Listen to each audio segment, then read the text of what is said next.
செங்கையில் மான் தூக்கி. செங்கையில் மான் தூக்கி சிவந்த மழு தூக்கி, அங்கத்தில் ஒரு பெண்ணை அனுதினமும் தூக்கி, திங்களை கங்கையை கதித்த சடையில் தூக்கி, அங்குமிங்கும் தேடியவரும் கண்டிராத காலை தூக்கி, ஆடும் தெய்வமே என்னை கை தூக்கி ஆள் தெய்வமே. அருட்பெரும் ஜோதி அருட்பெரும் ஜோதி தனிப்பெரும் கருணை அருட்பெரும் ஜோதி. தாயாகி தந்தையுமாய் தாங்குகின்ற தெய்வம், தன்னை நிகர் இல்லாத தனித்தலைமை தெய்வம், வாயார வாழ்த்துகின்றோர் மனத்தமர்ந்த தெய்வம், மலரடி என் சென்னிமிசை வைத்த பெரும் தெய்வம், காயாது கனியாகி கலந்தினிக்கும் தெய்வம், கருணை நிதி தெய்வம், முற்றும் காட்டுவிக்கும் தெய்வம், சேயாக எனை வளர்க்கும் தெய்வமகா தெய்வம், சிற்சபையில் விளங்குகின்ற தெய்வமதே தெய்வம்.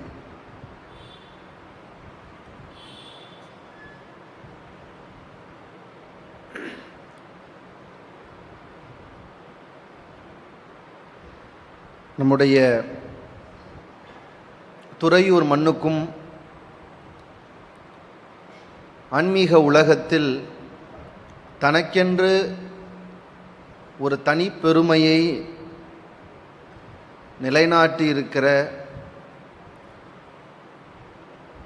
சூட்சுமமாய் நம்மோடு இருந்து என்னை பேச வைத்து உங்களை கேட்க வைத்து இந்த நிகழ்ச்சிகளை எல்லாம் நடத்தி கொண்டிருக்கிற திரு அரங்க மகா தேசிக சுவாமிகள் உறைந்திருக்கிற இந்த அற்புதமான இடத்தில் உங்களோடு இந்த நல்ல நிகழ்ச்சியிலே பேசுவதிலே பெரிய மகிழ்ச்சி. எல்லாருக்கும் என்னுடைய வணக்கம்.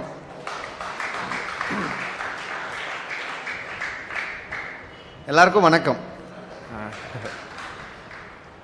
எங்கள் ஊர்லலாம் வணக்கம் சொன்னால் திரும்ப வணக்கம் நல்லா சத்தமாக சொல்லுவாங்க. எல்லாருக்கும் வணக்கம். விழிப்போடு இருக்கணும், அதுதான் ஆன்மீகம் இல்லை? பசித்திரு தனித்திரு விழித்திரு.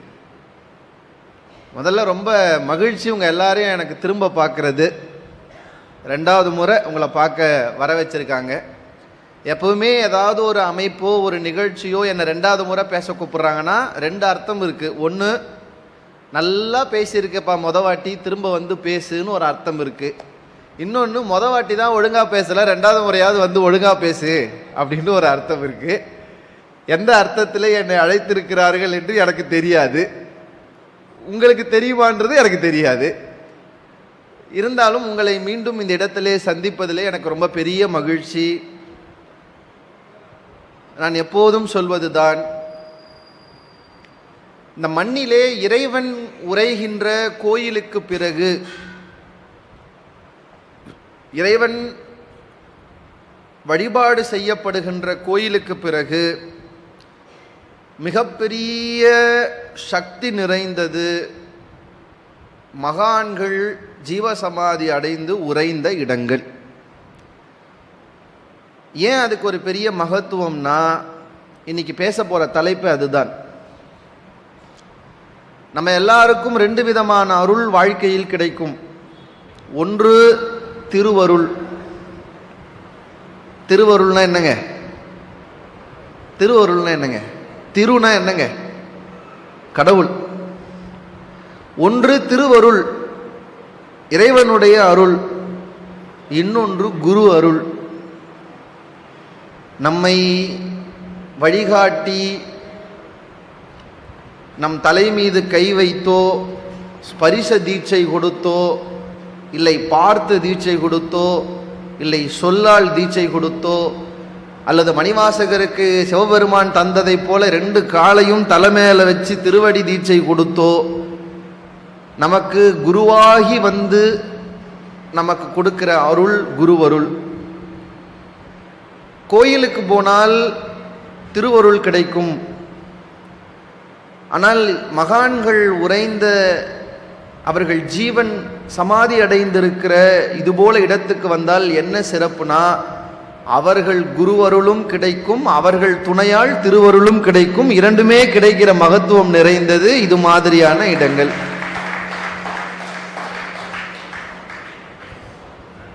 இந்த இரண்டும் கிடைக்கிற இந்த இடத்தில் தான் இந்த ரெண்டை பத்தி பேசினா சரியா இருக்கும்னு இந்த தலைப்பை கொடுத்து பேச சொல்லி இருக்கிறார்கள். அதுவும் இன்னைக்கு தமிழ்நாட்டில் குருவருணிக்கு விடுறதுல இருந்து எல்லாமும் செய்யணும் அப்படிதான் இருந்துச்சு. இன்னைக்கு எப்படி இருக்குன்னு உங்களுக்கு சொல்ல வேண்டியது இல்லை. அந்த காலத்துலலாம் ஒரு மாணவன் வீட்டில் பிரார்த்தனை பண்ணிட்டு ஸ்கூலுக்கு வருவான், சாமி நான் எந்த டீச்சர்கிட்டயும் அடி வாங்கக்கூடாது. இன்னைக்கு டீச்சர் பிரார்த்தனை பண்ணிட்டு போறான், சாமி எந்த ஸ்டூடெண்ட் கிட்டேயோ நான் அடி வாங்கக்கூடாது. அந்த மாதிரி ஒரு நிலைமை இன்னைக்கு தமிழ்நாட்டுக்கு மாறிடுச்சுன்னு. இந்த நேரத்தில் குருவருளை பற்றி சிந்திக்க வேண்டியது இருக்கு, திருவருளை பற்றியும் சிந்திக்க வேண்டியது இருக்கு. ஏன் ரெண்டுத்தையும் சிந்திக்கிறோம் தெரியுமா? நம்ம எல்லாருக்கும் ஒரு ஆன்மீக தேடல் இருக்கு, அப்படிதானே? எல்லாருக்கும் ஒரு ஆன்மீக தேடல் இருக்கு. எல்லாருடைய ஆன்மீக தேடலையும் யாராவது ஒருத்தர் வந்து கை வைக்கணும், மேலே வச்சாதான் அந்த தேடல் உங்களுக்கு தொடங்கும். பூர்த்தி ஆகுறது இல்லை, தொடங்கும். சில பேருக்கு திருவருளே இறங்கி வந்து கை வைக்கும், சில பேருக்கு குருவருள் வந்து கை வைக்கணும், சில பேருக்கு சத்தாலும் 2 பேரும் வந்து வைக்க மாட்டாங்க. அப்படி சில பேர் இருப்பான். அவன் பிறவி எடுத்து வரணும், வந்தாதான் கை வைக்கிறதுக்கு.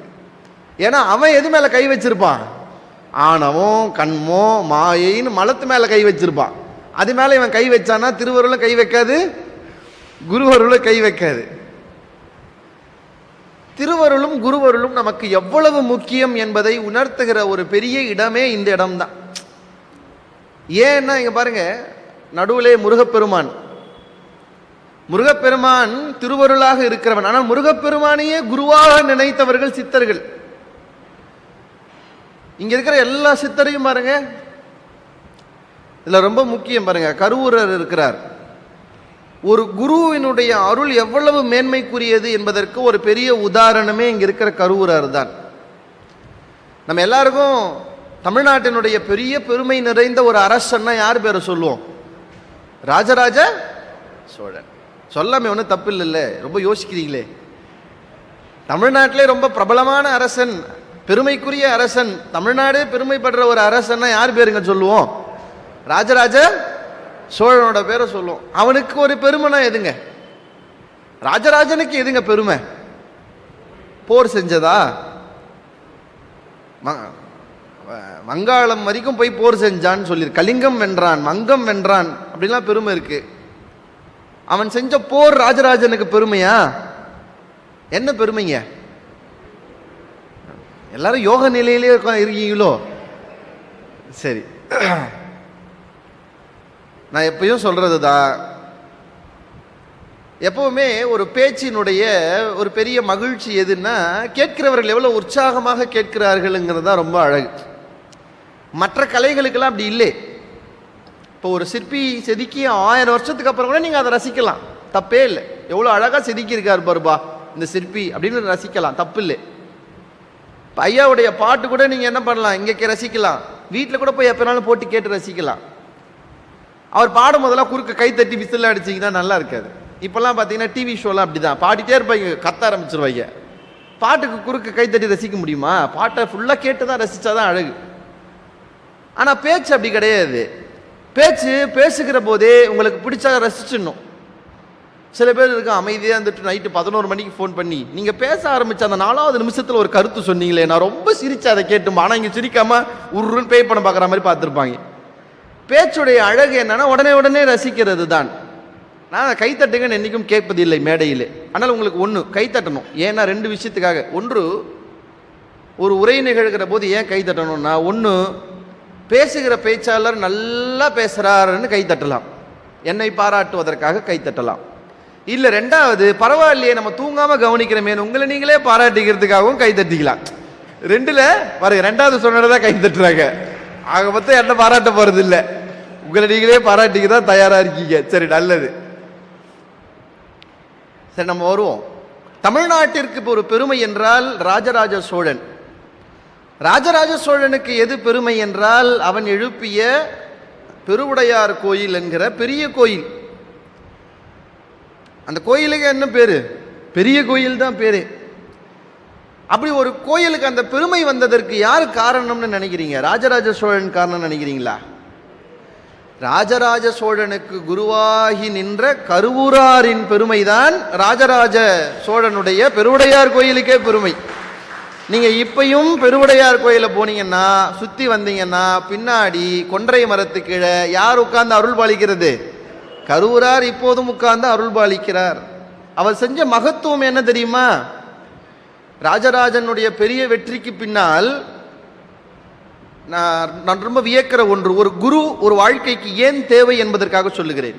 ஒரு குரு வாழ்க்கைக்கு ஏன் தேவை என்றால், நீங்கள் வேகமாக ஓடுற குதிரையா இருக்கலாம், மிக வேகமாக ஓடுகிற குதிரையாக இருக்கலாம், ஆனால் உங்களுக்கு கடிவாளம் போட்டு எந்த பாதையில் ஓட வேண்டும் என்று சொல்லக்கூடிய குரு இருந்தால்தான் உங்கள் ஓட்டமே நியாயமான ஓட்டமாக இருக்கும். அப்படித்தான் எல்லோருக்கும் ஒரு குரு வாழ்க்கைக்கு வருவார். ராஜராஜ சோழனை போல மிக பெருமை வாய்ந்தவன் தான் அலெக்சாண்டர், தி கிரேட் அலெக்சாண்டர். இந்த கிரேட் அலெக்சாண்டர் உலகத்தினுடைய பெருவாரியான நிலங்களை கையப்படுத்துறவன். நீங்க படிச்சிருப்பீங்க வரலாற்றில். ஆனா அந்த அலெக்சாண்டர் சாகும்போது என்ன தெரியுமா கடைசி ஆசை சொன்னா? 3 ஆசை சொன்னான். அதுல ஒன்று என்ன தெரியுமா? என்னுடைய பிணத்தை ஊர்வலமாக எடுத்துட்டு போகும்போது என் 2 கையும் வெளியிலே வைத்து எடுத்து போங்கன்னா. ஏன்னு கேட்டா, இவ்வளவு வெற்றிகளையும் போர்களையும் செய்தவன் போகும்போது எதையுமே கொண்டு போகவில்லை என்று இந்த உலகத்திற்கு சொல்லட்டும் என்று சொன்னான்.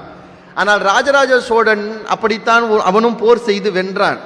ஆனால் அவன் ஒருபோதும் கைகளை வெளியே நீட்டி என்னிடம் எதுவுமே இல்லை என்று சொல்ல முடியாது. ஏனென்றால் இன்றைக்கும் பெரிய கோயில் என்கிற பெரிய சொத்தை ராஜராஜ சோழன் தனக்காகவும் தமிழ்நாட்டுக்காகவும் செய்துவிட்டு போயிருக்கிறான் என்றால், அவனுக்கு அந்த அடையாளம் கிடைத்ததற்கு காரணம் அவருடைய குருவாகிய கருவூர் சித்தர். பாருங்க, அந்த காலத்துலலாம் நாட்டை ஆள்றவங்களுக்கு நல்ல நல்ல ஆட்கள் குருவா இருந்திருக்காங்க. அந்த காலத்துலலாம் நாட்டை ஆள்றவங்களுக்கு சித்தர்கள் குருவா இருந்திருக்காங்க. இப்பெல்லாம் சித்தமே இல்லாதவங்களா குருவா இருக்காங்க. என்ன பண்றது? நம்மளுடைய வினை பயன், ஒன்றும் பண்ண முடியாது.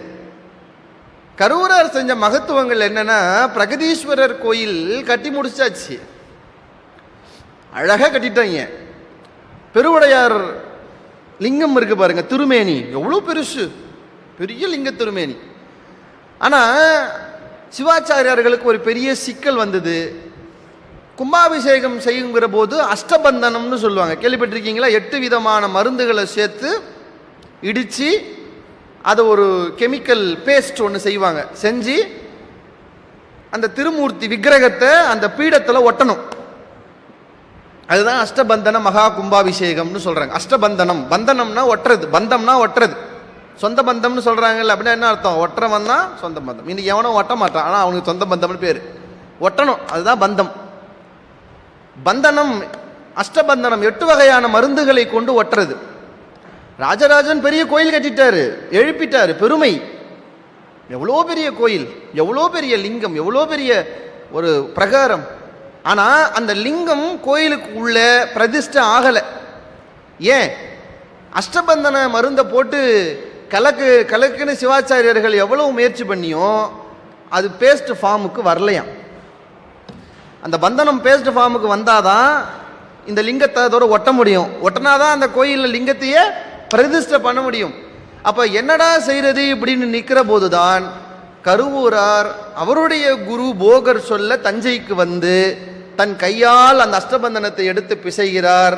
அது நல்ல பக்குவத்துக்கு வருகிறது. லிங்கத்தை அந்த திருக்கருவறையிலேயே சேர்த்து அஷ்டபந்தனம் செய்கிறார்கள். இதுல இருந்து என்ன தெரியுதுன்னா, அஷ்டபந்தனம் மருந்து மட்டும் இல்லை, நாமும் கூட ஒரு நல்ல பக்குவத்துக்கு வர வேண்டும் என்றால் நல்ல குருநாதரின் கைப்பட வேண்டும் என்பதை இந்த வரலாறு நமக்கு சொல்கிறது. நம்ம போய் யாருக்கிட்ட வேணாலும் தலையை விடலாம். இன்னைக்கு என்ன குருவுக்கா பஞ்சம் வந்துருச்சு? யூடியூப் சேனலை திறந்து ஆளாளுக்கு இந்த மாதிரி ஒன்று போட்டு உட்காந்துட்டாங்களே, குருவுக்கா பஞ்சம். நம்ம ஐயாவே ரொம்ப அழகாக ஒரு நூல் படித்த காலையில் நம்ம அரங்க மகா தேசிக சுவாமிகளே சொல்கிறாரு, இன்னைக்கு குருவுக்கா பஞ்சம் வந்துருச்சு, ஆளாளுக்கு ஒரு திறந்து வச்சு உங்களுக்கு இந்த யோகம் பண்ணுறேன், இந்த ஆசனம் பண்ணுறேன், இந்த இது பண்ணுறேன்னு எல்லாரும் தான் வந்துட்டாங்க. இப்போ என்ன சிக்கல்னா, நீங்கள் யாருக்கிட்ட வேணாலும் போய் தலையை விடலாம், எல்லாரும் தலைமையில கை வைக்கலாம், அந்த எல்லா கையுமே குருவருளுடைய அருளா இருக்குமான்னா இருக்காது. ஏன்? சாப்பாட்டில் மட்டும் இன்னைக்கு கலப்படம் வரல, சாமியார்லேயும் கலப்படம் வந்துருச்சு. அதான சிக்கலே. சாப்பாட்டில் மட்டும் கலப்படம் வரல, சாமியார்லேயும் கலப்படம் வந்துச்சு. அப்பனா என்ன அர்த்தம்னா, நான் நம்புகிற ஒரு விஷயம், திருவருள் கூட நம்மை தேடி வரும், இல்லை என்றால் நாம் திருவருளை தேடி போகலாம். ஆனால் குருவருள் என்பது நீங்கள் தேடி போவதால் மட்டுமே கிடைப்பதில்லை. ஒரு குரு மனது வைத்தால் மட்டும்தான் அவர் உங்களை தேடி வந்து உங்களுக்கு அந்த குருவருளை செய்ய முடியும், இல்லை என்றால் செய்ய முடியாது. ஒரு நல்ல குருவுக்கு ஏது அழகு என்று சொன்னால், அவர் தொட்டவுடனேயே உங்களுடைய பூர்வ ஜென்மத்தின் அத்தனை நினைவுகளும் உங்களுக்கு வந்து சேரும். ஏன்னா உங்களை தொடர்றதுக்கு முன்னாடி உங்கள் குருவுக்கு தெரியும். நீங்கள் அவர்கிட்ட போகும்போதே உங்கள் பூர்வ புண்ணிய ஜென்மங்களின் வாசனை அவருக்கு தெரியும். உனக்கு என்ன செஞ்சா நீ ஈடேறுவேன்னு அவருக்கு தெரியும். அப்படி ஒரு நல்ல குரு நமக்கு கிடைப்பது என்பது வாழ்க்கையின் மிகப்பெரிய பேர். எல்லாருக்கும் அப்படி ஒரு குரு கிடைச்சிருமா? கிடைக்காது. விவேகானந்தர் வீட்டை திறந்துட்டு போனார், தெரு தெருவா அலைஞ்சார், தனக்கு ஒரு நல்ல குரு வேணும்னு தேடினார். ஏன்னா ஆன்மீகத்திலே பயணம் செய்கிறவர்கள் நேர கடவுளை தேட மாட்டார்கள், முதல்ல ஒரு நல்ல குருவை தேட வேண்டும். யார் ஒரு நல்ல குருவை பிடித்து விட்டார்களோ இனிமேல் அவர்கள் கடவுளை தேட வேண்டாம், கடவுளே தானாக தேடி உங்களிடம் வருவார். அது நல்ல குருவை நீங்கள் தேர்ந்தெடுத்து கொண்டால், நல்ல குருவை தேர்ந்தெடுக்கலனா கடவுளே வந்தாலும் உங்களை காப்பாற்ற முடியாது. நல்ல குருவை தேர்ந்தெடுக்கலனா கடவுளே வந்தாலும் உங்களை காப்பாற்ற முடியாது. நல்ல குருவை தேர்ந்தெடுத்து கொண்டால் நீங்கள் கடவுளை தேடி போக வேண்டாம், கடவுளே உங்களை தேடி வருவார். சுவாமி விவேகானந்தர் வீட்டை துறந்துட்டார், ஒரு குருவை தேடி அலைகிறார். அவரே நம்மளை மாதிரி இல்லை. இப்போ நம்மலாம் ஒரு குருவை சூஸ் பண்ணணும்னா நம்ம சில கிரைட்டீரியாஸ் வச்சுருப்போம். என்னெல்லாம்? வாயிலிருந்து லிங்கம் எடுப்பீங்களா? திருநீர் வர வைப்பீங்களா? அவர் என்ன மேஜிஷியனா? நம்ம ஆளுக்கு மேஜிக் பண்ணாதான். சில பேர் நேராக போவான், பொண்ணை இரும்பு தங்கமாக்குவீங்களா, ஏன் ஏதாவது சேட்டு கடை வைக்க போறியா, இதெல்லாமா கேட்பாங்க குரு கிட்ட. ஆனால் சுவாமி விவேகானந்தர் என்ன தெரியுமா கேட்டார்? யாராவது குருவை தேடுகிற போது, யாராவது குரு என்று தன்னை சொல்லி கொண்டால், விவேகானந்தருடைய முதல் கேள்வி, நீங்கள் கடவுளை பார்த்திருக்கிறீர்களா?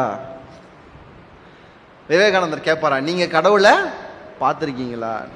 கேட்ட உடனே சில பேர் பயந்துருவான், இந்த கேள்விக்கு என்ன பதில் சொல்றது. சில பேர் சுத்துவான், பார்த்துருக்கீங்களா? கடவுளை என்பது நீங்கள் கண்ணால் காண முடியாது, நீங்கள் அதை வாயால் சொல்ல முடியாது, அதை நீங்கள் உணரத்தான் முடியும் அப்படின்னு அது ரொம்ப போடுவான், சுத்துவானே தவிர நேராக வரமாட்டான். பாலிலே நெய் இருப்பதை போல, தேனிலே இனிப்பு இருப்பதை போல, விறகிலே நெருப்பு இருப்பதை போல இறைவன் உறைந்திருக்கிறான். ஓமை சொல்லுவாங்க, ஆனால் கடவுளை பார்த்தியான்னு நான் கேட்டதுக்கு பதில் சொல்ல மாட்டாங்க. விவேகானந்தர் எங்கெங்கோ ஓடினார், கடைசியாக ஒருத்தரை பார்த்தார். அவர்கிட்ட போய் கேட்டார், நீங்கள் பெரிய குருவாமே? தெரியாதுன்னார். இல்லை அப்படி சொல்றாங்களே, சொல்லலாம். நீங்க கடவுளை பார்த்துருக்கீங்களா? உடனே அவர் சொன்ன பதில், பார்த்திருக்கிறேன், பார்த்து கொண்டிருக்கிறேன், இனியும் பார்ப்பேன் என்று சொன்னார். அவர்தான் ராமகிருஷ்ண பரமஹம்சர். அந்த கதை கேள்விப்பட்டிருப்பீங்க. இவர் குருவை தேர்ந்தெடுத்தது பெரிய விஷயம் இல்லை, அந்த குரு அடுத்து இவரை சிச்சனா தேர்ந்தெடுக்கணும்னா வெள்ளை கட்டிய நாக்கில் வச்சு கரையாம வச்சா உன்னை நான் ஏத்துக்கிறேன்னு சொன்னார். ஏன்?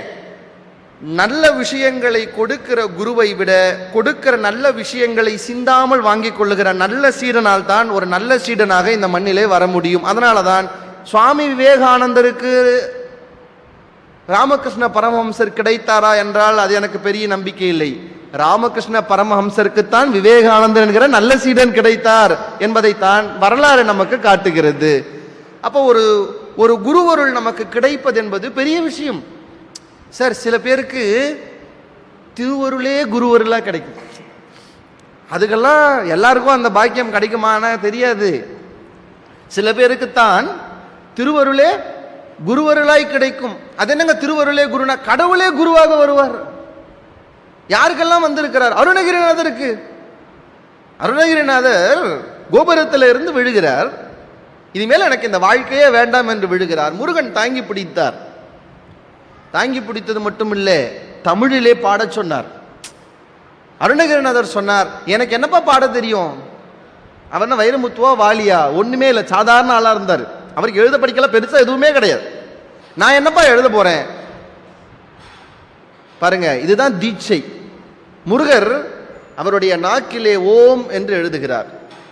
அது ஒரு மந்திர தீட்சை. அதுதான் மந்திர தீட்சை.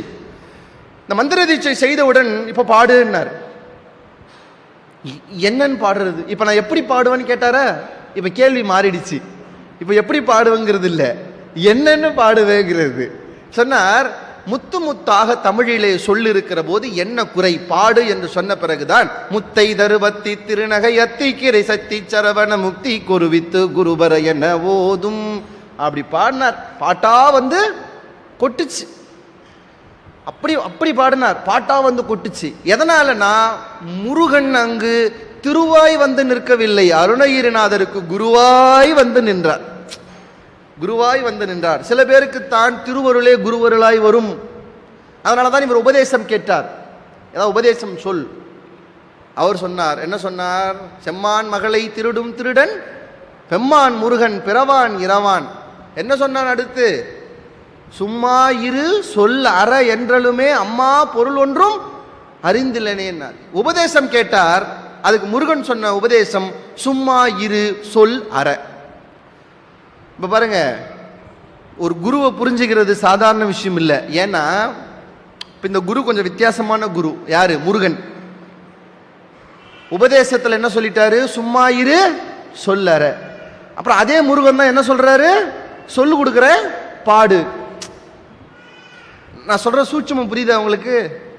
சொல் கொடுக்குறேன் பாடுன்னு சொன்னதும் முருகன் தான். சும்மா இரு சொல்லறன்னு சொன்னதும் முருகன் தான். அதனாலதான் அருணகிரிநாதர் சொன்னார், சும்மா இரு என்றலுமே சொல்லற என்றலுமே பொருள் ஒன்றும் அறிந்திலனே என்றார். அவருக்கு தெரியல, உபதேசம் பண்ணிட்டாரு. குரு வந்துட்டார், தீட்சை கொடுத்துட்டார், உபதேசமும் கொடுத்துட்டார். ஆனா அருணகிரிநாதருக்கு அந்த உபதேசம் புரியல. அப்ப ஏன் எப்ப புரிஞ்சுது? பின்னாடி சொல்றார், சும்மா இரு என்றன் பொருள் உணர்ந்தேன்னு பின்னாடி பாடுறார். என்ன இதுக்கு அர்த்தம்? நான் நல்லா ஒரு விஷயத்தை ஞாபகம் வச்சுக்கோங்க.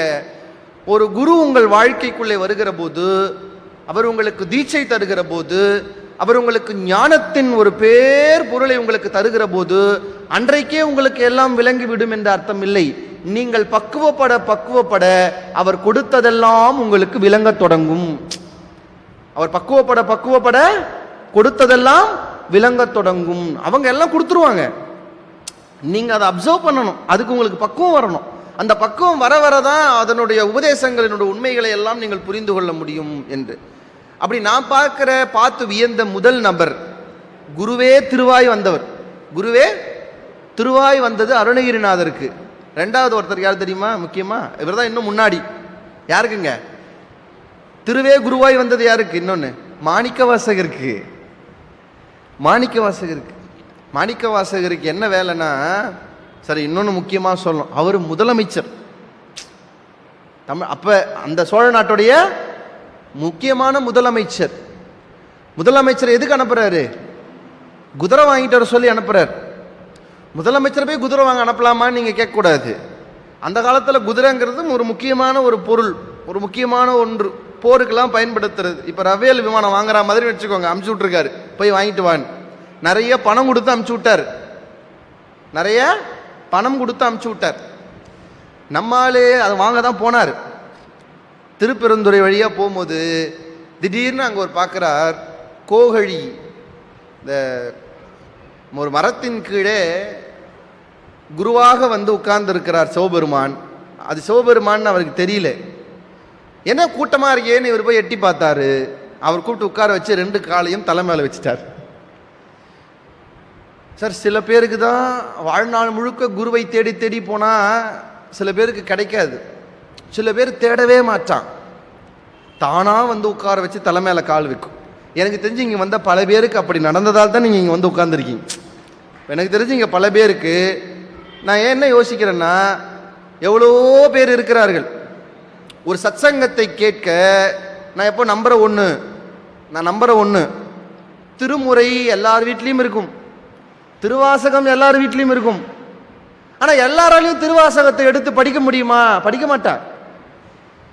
ஏன்னா திருவாசகம் வீட்டில் புக்கா இருக்கலாம், ஆனா அதை படிக்கணும்னு நீ முடிவெடுத்து தொடரணும்னா உனக்கு திருவருள் அதுக்கு ஒன்று சம்மதிக்கணும்.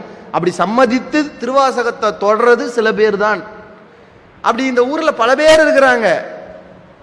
இப்ப நம்ம ஒரு ஞான சத்சங்கம் நடக்குது, கேட்க நீங்க மட்டும்தான் வந்திருக்கீங்க அப்படின்னா நீங்க கஷ்டப்பட்டு பிரயாணம் பண்ணி வந்தீங்கன்னு நினைக்கிறீங்களா? கிடையாது. நீங்க வந்து கேட்கணும்னு திருவருள் உங்களை பிடிச்சி கூட்டு வந்து இங்க உட்கார வச்சிருக்குன்னு அர்த்தம். பாக்கியவான்கள்னு அர்த்தம். என்ன இங்க கூட்டு வந்திருக்குன்னு என்ன அர்த்தம்? திருவருள் என்ன பேச சொல்லி இங்க கூட்டு வந்து உட்கார வச்சிருக்குன்னு அர்த்தம். இப்ப ரெண்டு பேரையுமே யாரு சேர்த்திருக்கிறது? திருவருள் சேர்த்திருக்கு. திருவருள் அது நடச்சாதான் முடிக்கும், இல்லைன்னா நடக்காது. மணிவாசகர் குதிரை வாங்க போனவரை பிடிச்சி காலை மேலே வச்சு மணிவாசகரை ஆட்கொண்டுட்டார், கொண்டுட்டு மறைஞ்சிட்டார். சார் சில நேரங்களில் பெரிய வழி எது தெரியுமா? காதலின் வழியை விட. சில பேர் பார்த்தீங்களா, ஒரு பொண்ணை பார்ப்பான், பிடிச்சிரும், அந்த பொண்ணை இவனை பார்த்து சிரிச்சிருக்கும் திருவிழாவில், அப்புறம் அந்த பொண்ணை காண போயிடும். இவன் தேடுவான் தெரியுமா திருவிழா முழுக்க அந்த பொண்ணை. அதை விட பெரிய கொடுமை ஒரு நல்ல குரு தீட்சை கொடுத்து திரும்ப அந்த குருவை காணும்னு தேடுறது.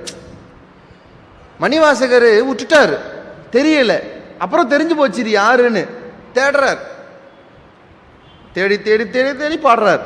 அப்படி பாடவே தான் நமக்கு திருவாசகம் கிடைச்சது, திருக்கோவையார் கிடைச்சது. இப்ப மணிவாசகருக்கு குரு ஒருவர் வந்து அருள் செய்து திருவருளை கை காட்டல, திருவருளே குருவாய் வந்து நின்று அருள் செய்தது. இதெல்லாம் யாருக்கு செய்யும்னா திருவருள் எல்லாருக்கும் செய்யாது, அதுக்கெல்லாம் பெரிய புண்ணியம் பண்ணியிருக்கணும். நம்மள மாதிரி சாதாரண ஆட்களுக்கு குரு தான் முதல்ல. நம்மள மாதிரி சாதாரண ஆட்களுக்கு குரு தான் முதல்ல. இந்த மண்ணிலே குருவுக்கா பஞ்சம்? இந்த மண்ணிலே குருவுக்கா பஞ்சம்? நம்ம அரங்க சுவாமிகளே பாருங்க, இவனுக்கு ஒரு பெரிய கோடிட்டு காட்டுறார். என்னன்னு? திருவள்ளுவரை கொண்டு வந்து வச்சிருக்காரு. திருவள்ளுவரை விட ஒரு பெரிய குரு வேணுமா? அகத்தியரை வச்சிருக்காரு. அகத்தியரை விட ஒரு பெரிய குரு வேணுமா? நீங்கள் இந்த வரலாற்றில் பாருங்க, எல்லா சித்தர்களுக்கும் மேலே ஒரு சித்தர் இருக்கிறார் என்றால் அது அகத்திய பெருமான் தான். நீங்கள் அகத்தியர் இல்லாமல் தமிழ்நாட்டின் எந்த கதையையும் எழுத முடியாது, அப்படிதானே? தமிழ்நாட்டில் காவேரி எப்படி ஓடிச்சுன்னு கேட்டால் என்ன கதை சொல்வீங்க? அகத்தியர் கமண்டத்தில் பிடிச்சிட்டு வந்தாரு, காக்காவா வந்து விநாயகர் தட்டி விட்டாரு, காகம் கவிழ்க்க விரிந்ததால் காவிரி என்று பெயர். என்னங்க திருச்சிக்காரன் நீங்களே இவ்வளவு அமைதியா இருந்தா? நீங்க தான் காவேரிக்கு பக்கத்தில் இருக்கீங்க. நான்லாம் ஓடாத பாலாத்துக்கு பக்கத்தில் இருக்க காஞ்சிபுரத்தில். நான் சொல்றேன், நீங்க சொல்ல மாட்டீங்க. இந்த கதை பாருங்கள். அப்புறம் உச்சி பிள்ளையார் கோயிலிருந்து எல்லாமே இங்க இருக்கிற பல கதைகளோடு யார் தொடர்பு இருக்கிறார்கள்? அகத்தியர் தொடர்பில் இருக்கிறார். சிவபெருமானுக்கு வடக்கிலே திருமணம் நடக்கிறது, வடக்கு தாழ்கிறது, தெற்கு உயர்கிறது. இப்ப திரும்ப இதை சமன் செய்வதற்கு நல்ல கவனிங்க, ஒரு ஒட்டுமொத்த உலகமே கல்யாணத்தை பார்க்க வடக்கு வந்துருச்சு. இப்போ இதை சமன் செய்யணும்னா அதுக்கு ஈக்குவலான ஆளை தானே இங்க அனுப்பணும். இல்ல சிவபெருமான் ஒரு 4 பூதகணங்களையாவது அனுப்பிச்சு வச்சிருக்கணும்ல. யாரை தெரியுமா அனுப்பிச்சு வச்சாரு? குருமுனி. அகத்தியர் ரொம்ப ஹைட்லாம் கிடையாது. அகத்தியர் பார்த்தீங்கன்னா ரொம்ப சின்னதா இருப்பார். குருமுனி. அகத்தியர் ஒரே ஒரு ஆள் அனுப்பிச்சு வைக்கிறார். அனுப்பிச்சு வச்சது கூட பெரிய விஷயம் இல்லை. அவர் இங்க வந்துட்டு ஊரே கல்யாணத்தை பார்க்குது, நான் பார்க்கல. ஊரே கல்யாணத்தை பார்க்குது, நான் பார்க்கல. சிவபெருமான் சொன்னார், கவலைப்படாத, உலகத்தின் முதல் வீடியோ கால் நான் தான் உனக்கு பண்ண போறேன். முதல் வீடியோ காலை பார்த்தாலும் நீயா தான் இருக்க போறேன்னு எனக்கு தெரிஞ்சு. இன்னைக்கு இப்ப பாருங்க, இப்ப நாளைக்கு கள்ளழகர் ஆத்துல இறங்க போறாரு மதுரையில. நான் ஒரு தொலைக்காட்சியில வர்ணனை பண்ண போறேன். இப்ப எல்லாரும் வீட்டுல இருந்து தான் நிறைய பேர் கள்ளழகர், எல்லாரும் மதுரைக்கு வந்து பார்க்க முடியாது இல்ல.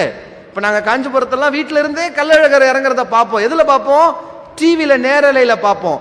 உலகத்திலேயே முதல் நேரலையாக தன் கல்யாண கால கோலத்தை காட்டியது சிவபெருமான் தான். அந்த நேரலையை பார்த்தது அகத்தியர் தான். முதல் நேரலை அழகா ஜம்முன்னு தமிழ்நாட்டில் உட்காந்துக்கிட்டு வடக்கில் என்ன நடக்குதுன்னு நேரலையில் அந்த திருமண காட்சியை பார்த்து சந்தோஷப்பட்டார் என்று அகத்தியருடைய கதையை பார்க்கிறோம். ஔவையார் ஒரு பாட்டு பாடுறார், எது பெரியது என்று பாடுகிறார். பெரிது பெரிது புவனம், பெரிது புவனமோ நான்முகன் படைப்பு, நான்முகனோ கரியமாவின் உந்தியில் வந்தோன், கரியமாலோ அலைகடல் துயின்றோன், அலைகடலோ குருமுனியின் ஒன்கை அடக்கம். யார் வர்றது? அகத்தியர் வரார். யார் பாட்டில்? ஔவையார் பாட்டில் அகத்தியர் வருவார்.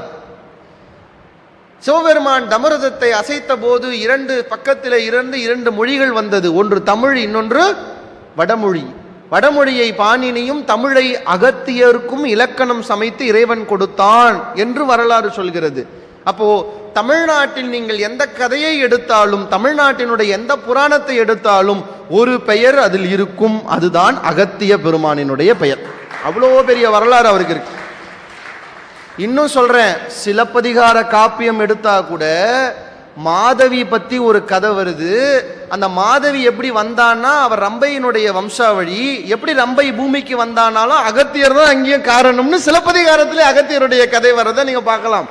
அப்போ தமிழோடும் தமிழர்களோடும் சமயத்தோடும் சித்தர்களோடும் மருத்துவத்தோடும் இலக்கியத்தோடும் இது எல்லாத்தோடும் தொடர்புடைய ஒரே ஒரு நபர் வரலாற்றில் இருக்கிறார் என்றால் அது அகத்திய பெருமான் தான். அதனாலதான் நம்ம அரங்க மகா தேசிக சுவாமிகள் முதல்ல யாரை கொண்டு வந்து குருவா வச்சார்னா அகத்தியரை கொண்டு வந்து குருவாக வைத்தார். ஏனென்றால் தமிழை சமைத்தது அகத்தியன், தமிழுக்கு இலக்கணம் சமைத்தது அகத்தியன், தமிழர்களுக்கு மருத்துவத்தை சமைத்தது அகத்தியன், சித்தர் நெறிக்கு கோடிட்டது அகத்தியன். அகத்தியரை விட ஒரு மகா குரு தமிழர்களுக்கு வேறு இல்லை, தமிழர்களுக்கே வேறு இல்லை. அகத்தியர் தான் மகா குரு. இலக்கண நூல் எடுத்தீங்கன்னா எல்லாரும் முதல் நூல் தொல்காப்பியம்னு சொல்லுவோம். கிடையாது. தொல்காப்பியத்துக்கு முன்னாலேயே தமிழுக்கு இலக்கணம் செய்த முதல் நூல் அகத்தியம். அந்த நூல் இன்னைக்கு இல்லை. அந்த நூலுடைய சில வரிகள் பின்னாடி உரையாசிரியர்கள் பயன்படுத்துறாங்க. அப்ப தமிழுக்கு இலக்கணம் சமைத்த முதல் நூலாகிய அகத்தியத்தை எழுதியது யார் என்றாலும் அகத்தியர் தான் அதை எழுதினார் என்கிற வரலாற்றை பார்க்க முடிகிறது. இப்ப நான் ஏன் இவ்வளவு பெரிய வரலாற்று பின்னணியை சொல்றேன்னா, நீங்கள் உங்கள் குருவை தேர்ந்தெடுப்பதற்கு முன்னால் உங்கள் குரு யார் என்பதை தெரிந்து கொள்ள வேண்டும். நீங்கள் தேர்ந்தெடுத்துக் கொள்ளுகிற குரு எப்படி மேன்மைக்குரியவர் என்பதை நீங்கள் தேர்ந்தெடுத்துக் கொள்ள வேண்டும். நான் ரெண்டு விதமாக தான் சொல்லுவேன் குருவருளை பெறணும்னா. ஒன்று, நாம் வாழும் காலத்திலேயே நம்மோடு வாழுகிற குரு உங்களுக்கு கிடைத்து விட்டால் பெரும் பேரு, அவரை பிடிச்சுக்கோங்க. இல்லையா, இந்த மண்ணில் இன்னும் சூட்சமமாக வாழ்கின்ற யாராவதையாவது குருவாக பிடித்து கொள்ளுங்கள். இப்போ எனக்கு அப்படி குருன்னு யாரு கேட்டா திருவருட்பிரகாச வள்ளல் பெருமான் தான். எனக்கு அப்படி ஒரு குரு யாருன்னா வள்ளல் பெருமான் தான். அவரை இறுக்கமா பிடிச்சிட்டு வச்சிருக்கேன். ஏன், எங்க போனாலும் என்ன விட்டுறாத, நீ தான் எனக்கு குரு, எங்க போனாலும் என்ன விட்டுறாதன்னு இறுக்கமா பிடிச்சிருக்கேன். நம்ம அரங்க சுவாமிகள் இந்த பக்கம் அகத்தியரை குரு என்று சொன்னால் அந்த பக்கம் வள்ளலாரையும் குருவாக இந்த இடத்திலே வைத்திருக்கிறார். இதெல்லாம் என்னதுக்கு நான் சொல்றேன்னா, குருவருளை பேச இது சரியான இடம். நீ ஏன் சொன்னா, குருவருள் தேவை என்பதை மட்டுமல்லாமல் யார் குருவாக நாம் பிடித்து கொள்ள வேண்டும் என்பதையும் நமக்கு வழிகாட்டியிருக்கிற இடமாக இந்த இடம் இருக்கிறது என்பதை நீங்கள் ஞாபகம் வைத்துக் கொள்ள வேண்டும். அதற்காக சொல்லுகிறேன். அப்போ ஒரு குரு எப்படிப்பட்டவர், அவருக்கு என்ன குணங்கள் இருக்க வேண்டும் அப்படின்னா, அவருடைய பண்பு எப்படிப்பட்டது என்பதை பார்க்கணும். அரங்க சுவாமிகள் ஒரு நூலில் எழுதுறார், இந்த உடம்பை பற்றி சொல்றார். நம்ம சாமி தான் அவர் பேசும்போது சொன்னது, நான் படித்து ரொம்ப வியந்தேன். அவர் சொல்றார், இந்த உடம்பு இருக்கே இதுக்கு ஒரு பேர் இருக்கு தமிழ்ல, என்ன தெரியுமா?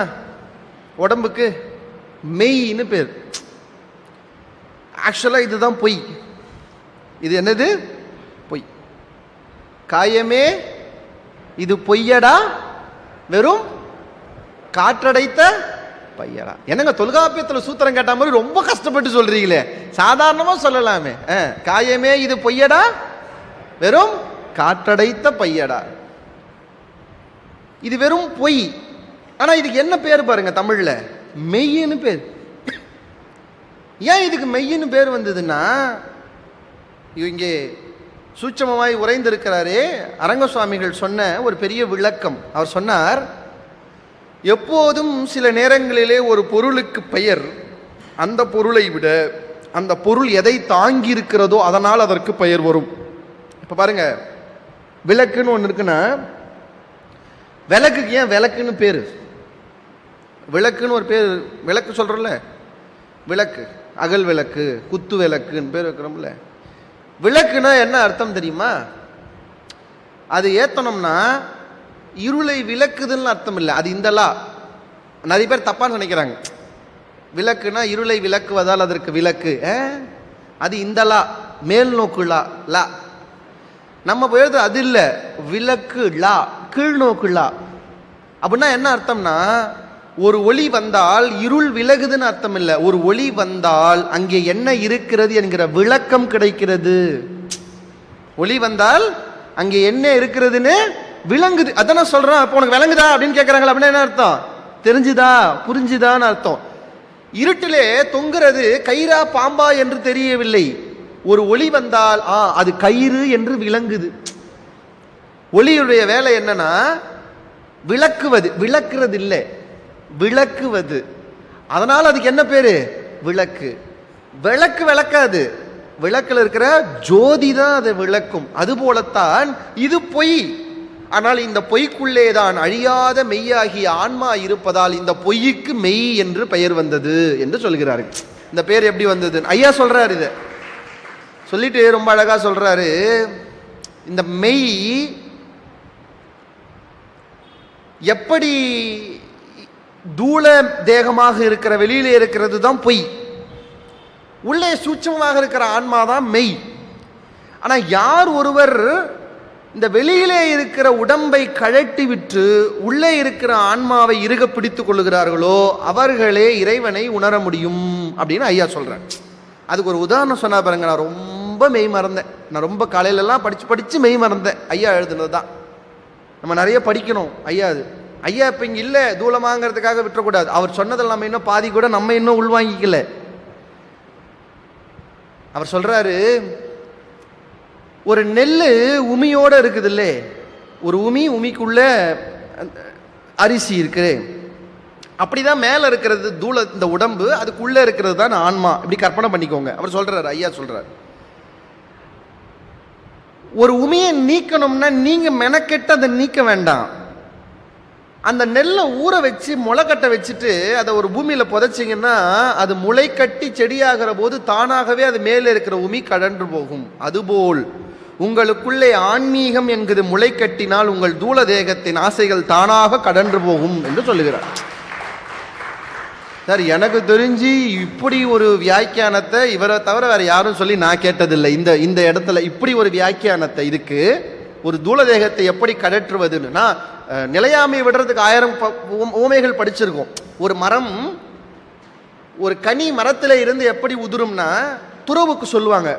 துறவுனா எல்லாரும் என்ன நினைக்கிறாங்க, நான் உலகையில விட்டுணும். நீங்க உலகியலை விட்டா அது துறவு இல்லை. உலகியல் உங்களை விட்டாதான் அதுக்கு பேர் துறவு. அதுக்கு ஒரு ஓமை சொல்லுவாங்க. என்னன்னா, கனிகள் ஒருபோதும் மரத்திலே இருந்து தங்களை விடுவித்துக் கொள்ளாது. கனி கனிந்து விட்டால் மரம் தானாக அந்த பழத்தை விடும். இது ஒரு ஓமை.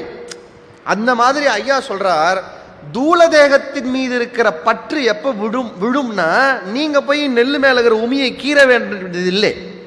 அதுக்கு ஒரு சரியான இடத்த போட்டு ஊற வச்சு முளைக்க வச்சிங்கன்னா அது முளைக்கிற போது தானாக அது உமியை அது கழற்றி விடும். அதுபோல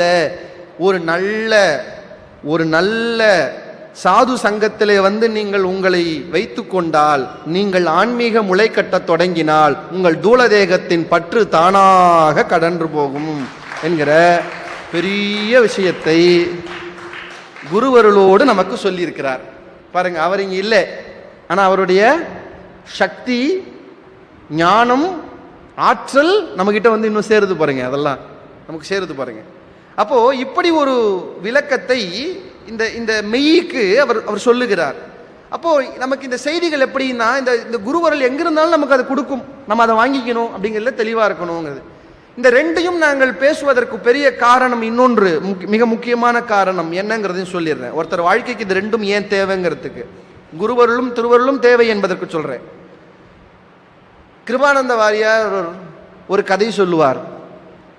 அவங்கிட்ட ஒருத்த கேட்டானா, அவர்கிட்ட கடவுளை பார்க்க முடியுமா அப்படின்னு கேட்டார். கிருபானந்த வாரியார் சிரித்தார். பார்க்க முடியும். அது எப்படி பார்க்க முடியும், நீங்க பார்த்துருக்கிறீங்களா அப்படின்னு கேட்டார். கிருபானந்த வாரியார் திரும்ப கேட்டார். எனக்கு ரொம்ப வாரியாரை ரொம்ப பிடிக்கும். ஏன்னா அவர் பேரே பாருங்க, வாரியார். நல்லா வாருவார். சில நேரங்களில் கேள்வி யாராவது கேட்டாங்கன்னா நல்லா வாருவார். அவர் ஒரு முறை பயணம் பண்ணும்போது என்ன மாதிரி ஒரு பொடி பையன் கேட்டானா, அவர் பார்த்தீங்கன்னா திருநீர் பூசியிருப்பார், நெத்து நிறைய அழகாக பூசியிருப்பார். வாரியார் ரொம்ப அழகு, ஆள் நல்லா சட்டை போடாமல் ருத்ராட்ச மாலை போட்டுட்டு நல்லா அழகாக உட்காந்து பேசுவார். அந்த பல்லு இருக்காத அந்த பொக்கை அந்த வாயில் பேசினா கேட்க அவ்வளோ நல்லா இருக்கு. நம்மளுடைய வினை பயன் அந்த மாதிரி அவர் பேசலாம். இன்றைக்கி நாங்கள் கேட்க எங்களால் முடியலையேங்கிறத நினச்சாலே கஷ்டமாக இருக்கு. அவர் சொல்லுவார், நிறைய திருநீர் பூசிட்டு பயணம் பண்ணும்போது ஒருத்தர் கேட்டானா, என்ன சாமி செவுத்துக்கு வெள்ளை அடிக்கிற மாதிரி நெத்திக்கு வெள்ளை அடிச்சிருக்கிறீங்கன்னு கேட்டாரான். இப்போ நம்மளாம் இருந்தோம்னா தபோ தீபோன்னு குதிப்போம். இல்லை ரொம்ப கோவக்கார் கமண்டலம் வச்சுருந்தா தண்ணி எடுத்து சமைச்சு விட்ருவோம். அதே அவர் ரொம்ப அழகாக சொன்னார், தம்பி நல்லா இருக்கிற சவத்துக்குத்தான் வெள்ளை அடிப்பாங்களே தவிர உன்ன மாதிரி குட்டி செவருக்கெல்லாம் வெள்ளை அடிக்க மாட்டாங்க அடித்தார். ரொம்ப சாதாரணமான பதில். போகிற போக்கில் அந்த மாதிரி கேட்டாங்களா, கடவுளை பார்த்துருக்கீங்களா? வாரியார் சொன்னார், நீ முதல்ல உன்னை பார்த்துருக்கியான்னு கேட்டார். நீ முதல்ல உன்னை பார்த்துருக்கியான்னு. என்ன பார்த்துருக்கியா? நான் என்னை பார்த்துருக்கனே. ஏய் நல்லா யோசிச்சு சொல்லு, உன்னை நீ முழுசாக பார்த்துருக்கிறியா? என்ன நான் முழுசாக பார்த்துருக்கனே, பொய் சொல்லக்கூடாது. இல்லையே நான் என்னை முழுசாக பார்த்துருக்கனே. அப்படியா? இப்பயும் நீ உன்னை பார்க்குறியா? என்ன நான் பார்க்குறேனே. உன் முதுக பார்த்துருக்கியா? பார்த்து சொல்லு பார்ப்போம் அப்படின்னார். இப்படி பார்த்தான். பின்னாடி என்னால் எதுவும் பார்க்க முடியாது, ஆனால் முன்னாடி நான் எல்லாமே என்னை பார்க்க முடியாது. இப்போ தான் நீ சொன்ன முழுசாக பார்க்க முடியும்னு. இல்லை பின்னாடி என்னால் பார்க்க முடியாது, நான் பார்க்க முடியாது தான், ஆனால் முன்னாடி என்னால் பார்க்க முடியும். சரி நான் திரும்ப கேள்வி கேட்குறேன், முன்னாடி உன்னை என்ன முழுசா நீ பார்ப்பியா? பார்ப்பனே. பார் அவசரப்பட்டு பதில் சொல்லக்கூடாது. முன்னாடி நீ பார்ப்பியா? நான் கடவுளை பார்த்தீங்களான்னு கேட்டால் நீங்கள் என்ன நான் கேட்குறதுக்கு நீ பதில் சொல்லுப்பான்னார். முன்னாடி தானே, முன்னாடி என்னால் முழுசாக பார்க்க முடியும், பின்னாடி தான் பார்க்க முடியாது. யோசிச்சு சொல்லு. நான் யோசிச்சு சொல்கிறேன், முன்னாடி பார்க்க முடியும். சரி உன் மூக்கை பார்த்து சொல்லு, உன் நெத்தியை பார்த்து சொல்லு, உன் கண்ணை பார்த்து சொல்லுன்னார். யோசிச்சா நம்மளே நம்ம எப்படி நம்ம நெத்தியை பார்க்க முடியும், மூக்கை பார்க்க முடியும், கண்ணை பார்க்க முடியும்? அவன் சொன்னான், இல்லை முகத்தை பார்க்க முடியாது, முகத்துக்கு கீழே பார். மாற்றி மாற்றி பதில் சொல்லக்கூடாது. அப்புறம் வாரியார் ரொம்ப அழகாக சொன்னார், எல்லோரும் மனதிலே குறித்து வைத்துக் கொள்ளுங்கள். வாரியார் சொன்னார், ஒருவன் தன்னை முழுதாக பார்க்க வேண்டும் என்றால் 2 நிலை கண்ணாடிகள் வேண்டும். ஒன்று முன்னாலும் ஒன்று பின்னாலும் இருக்கிற போது ஒருவன் தன்னுடைய முழு உருவத்தையும் 2 நிலை கண்ணாடிகளை கொண்டு பார்க்க முடியும். அதுபோலத்தான் ஒருவன் கடவுளை பார்க்க வேண்டும் என்றால் 2 நிலை கண்ணாடிகள் வேண்டும். ஒன்று குருவருள், இன்னொன்று திருவருள் என்று வாரியார் சுவாமிகள் பதில் சொன்னார். ஒன்று குருவருள், இன்னொன்று திருவருள் என்று சொன்னார். அந்த கதையிலே இருந்து என்னை ஈர்த்ததுதான் இன்றைக்கு நான் கொடுத்த தலைப்பும் கூட. இந்த இரண்டும் எவ்வளவு முக்கியம் என்றால், இந்த 2 நிலை கண்ணாடிகளும் சரியாக இருந்தால் நீங்கள் கடவுளை முழுதாக தரிசனம் செய்ய முடியும் என்பதை ஞாபகம் வைத்துக் கொள்ள வேண்டும். அதனால தான் நம்ம இதை பார்க்கிறோம். இப்போ குருவருளை பற்றி இவ்வளவு சிந்தித்தோம். ஒரு குருவருள் எவ்வளவு அவசியம். கருவூராரிலே இருந்து அருணகிரிநாதருக்கும் மணிவாசகருக்கும் இருந்து குருவாகி வந்து நின்ற ஒரு அருள் எவ்வளவு செய்யும் என்பதை நாம் பார்த்தோம். திருவருள் அதுதான் ஹைவே, நேராக போகிறது. அது நேராக போகிறது. அதுக்கு நம்ம எல்லாருமே ஹைவேலே இருக்கிறது இல்லையே. அதனால நமக்கு குருவருள் வச்சு தான் திருவருளுக்கு போக முடியும். சின்ன டிஸ்ட்ரிக்ட் ரோடை பிடிச்சி தான் ஹைவேக்கு போக முடியும். இல்லை நான் நேராக ஹைவேல தான் போவேன்னா போக முடியாது. போக முடியுமா? முடியாது. திருவருள் ஹைவே. திருவருள் உங்களுக்கு அருள் செய்யணும்னு முடிவு பண்ணிருச்சுன்னு வச்சுக்கோங்க, பாக்கியம். யாருக்கு செய்யும்? அதானே கேள்வி. திருவருள் யாருக்கு அருள் செய்யும்? வரலாறை பார்த்தீங்கன்னா ஆச்சரியமா இருக்குது. திருவருள் ரொம்ப ரொம்ப மோசமானது. ஏன்? அது 3 வயசு குழந்தைக்கும் அருள் செய்து 80 வயசு தாத்தாவுக்கும் அருள் செஞ்சிருக்கு. திருவருள் அருள் செய்யணும்னு முடிவு பண்ணிருச்சுன்னா 3 வயசு குழந்தைக்கும் அருள் செய்யும், 80 வயசு தாத்தாவுக்கும் அருள் செய்யும். நான் யாரை சொல்றேன்னு தெரிஞ்சிருச்சிங்களா? ஞானசம்பந்தர்னு ஒருத்தர் இருந்தார். என்ன வயசு இருக்கும்னு நினைக்கிறீங்க? 3 வயசு. நம்மெல்லாம் 3 வயசுல என்ன பண்ணிருப்போம்னு யோசிச்சு பாருங்க. பொட்டி கடையில் போட்டி வாங்கி கொடுத்தாதான் நான் வருவேன்னு நின்று சண்டை போட்டிருப்போம். கிளுகிழுப்பை வாங்கி தரலன்னு உட்காந்து புரண்டு அழுதுருப்போம். அந்த வயசு 3 வயசு. ஞானசம்பந்த பெருமான் சீர்காழியிலே திருக்கோபுரத்தை பார்த்து அழுதார். அவங்க அப்பா குளத்துக்குள்ள போய் ரொம்ப நேரமாக வெளியே வரலன்னு உடனே அந்த குழந்தை அப்பாவை பார்த்து அழலை. அந்த பிறவியின் அப்பாவை பார்த்து அழலை, அப்பாவை பார்த்து தான் அழுதது. எந்த பிறவிக்கும் அப்பாவான அப்பாவை பார்த்து அழுதது. சீர்காழியினுடைய கோபுரத்தை பார்த்து அந்த குழந்தை அம்மா அப்பா என்று அழுதவுடன் சிவபெருமான் இறங்கி வந்தார். யாரோட வந்தார்? விடையேறி வந்தார், உமாவோட வந்தார். வந்து அழுது குழந்தை பால் கொடுன்னார். சிவபெருமான் பால் தரல. நல்லா கவனிங்க, சிவபெருமான் பால் தரல, உமாதேவியை கொடுக்க சொல்றார். ஒரு பொற்கிண்ணத்திலே உமாதேவி தன்னுடைய பாலை பீத்து சிவபெருமான் அதுல எக்ஸ்ட்ரா சுகர் ஆடடுன்னு ஞானத்தை கலக்கிறார். உமாதேவி பால் பொற்கிண்ணத்துல பிழிறா, அதுல ஒரு ஞானத்தை தனியா வேற கலக்கணுமா? உமாதேவியுடைய பால் அது, அதுல என்ன தனியா ஞானத்தை கலக்க இருந்தாலும் சிவபெருமான் என்ன பண்றாரு? எக்ஸ்ட்ரா ஆடட் சுகர் அது மாதிரி ஞானத்தை சேர்த்து கலந்து குழைச்சி போய் குடுங்கிறார். அவன் மடியில வச்சுட்டு பால் கொடுக்குறாங்க. இதுல என்ன ஞான சம்பந்த பெருமானுக்கு பெரிய திருவருள் தெரியுமா? சிவபெருமான் வந்ததில்லை, உமாதேவி வந்ததில்லை. நான் ரொம்ப வியக்கிற பெரிய திருவருள் எதுனா அவருக்கு கிடைச்சது, அவர் பால் குடிச்சது. ஏன்னா சிவபெருமான் அண்ணாமலை அப்படின்னா என்ன? அண்ணாமலைனா என்னங்க? அண்ணுதல் என்றால் தமிழிலே தொடுதல் என்று அர்த்தம். அண்ணா என்றால் தொட முடியாது என்று அர்த்தம். பிரம்மனும் அன்னப்பறவையாய் பெருமாளும் பன்றியாய் அவதாரம் எடுத்து இருவரும் தேடியும் தொட முடியாத மலை என்பதால் அவனுக்கு அண்ணாமலை என்று பெயர். அவன் அண்ணுதல் இல்லா மலை. அண்ணாமலை என்றால் அவர் உடன் உரைகிற அம்பிகைக்கு என்ன பேர் தெரியுமா? என்ன பேருங்க? உண்ணாமுலை என்று பெயர். அப்படின்னா என்ன? 2 பிள்ளை பெத்தா. அழகா நல்ல கிழங்கு மாதிரி விநாயகர்னு ஒரு பிள்ளைய பெத்தா, நல்லா திவ்யமா அழகா முருகர்னு ஒரு குழந்தைய பெத்தா. 2மே பால் குடிச்சுதானா? இல்லை. அதனாலதான் அவளுக்கு என்ன பேரா? உண்ணா முலை. விநாயகரும் முருகப்பெருமானும் கூட உண்ணாத முலையிலே இருந்து ஒரு குழந்தை பால் குடித்தது என்றால் அது திருஞான சம்பந்த பெருமானுக்கு தான் அந்த திருவருள் கிடைத்தது. நான் சொல்லுவேன், ஏன் அவருக்கு அந்த தாய்ப்பாலை அவள் கொடுத்தால் தெரியுமா? இன்றைக்கு நாம் சொல்லுகிறோம் தாய்ப்பால் மிக அவசியம். ஏனென்றால் நம் உடம்பிலே வந்து சேருகிற கிருமிகளை, தொற்றை, நோய்களை எதிர்த்து போராடுகிற ஆற்றல் தாய்ப்பாலுக்குத்தான் அதிகம் இருக்கிறது என்று சொல்லுகிறார்கள்.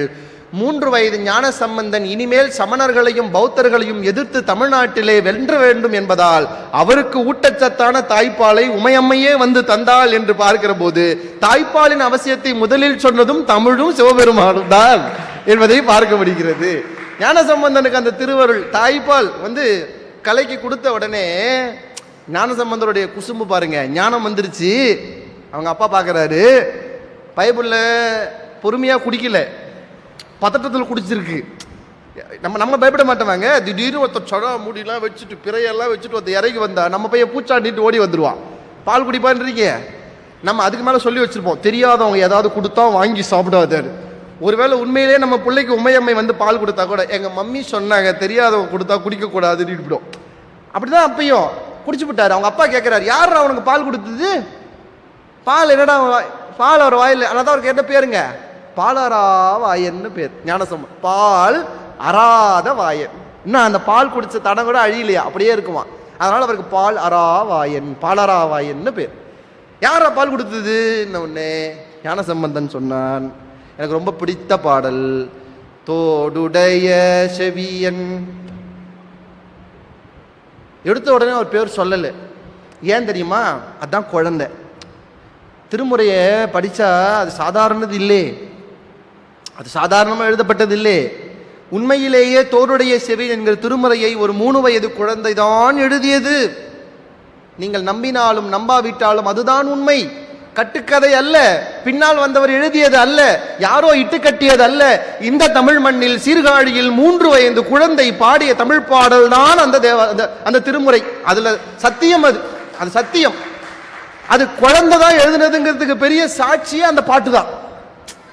நான் சொல்றேன், உளவியல் இது. அந்த பாட்டே ஒரு குழந்தை எழுதுனதுங்கிறதுக்கு சாட்சி அந்த பாட்டு.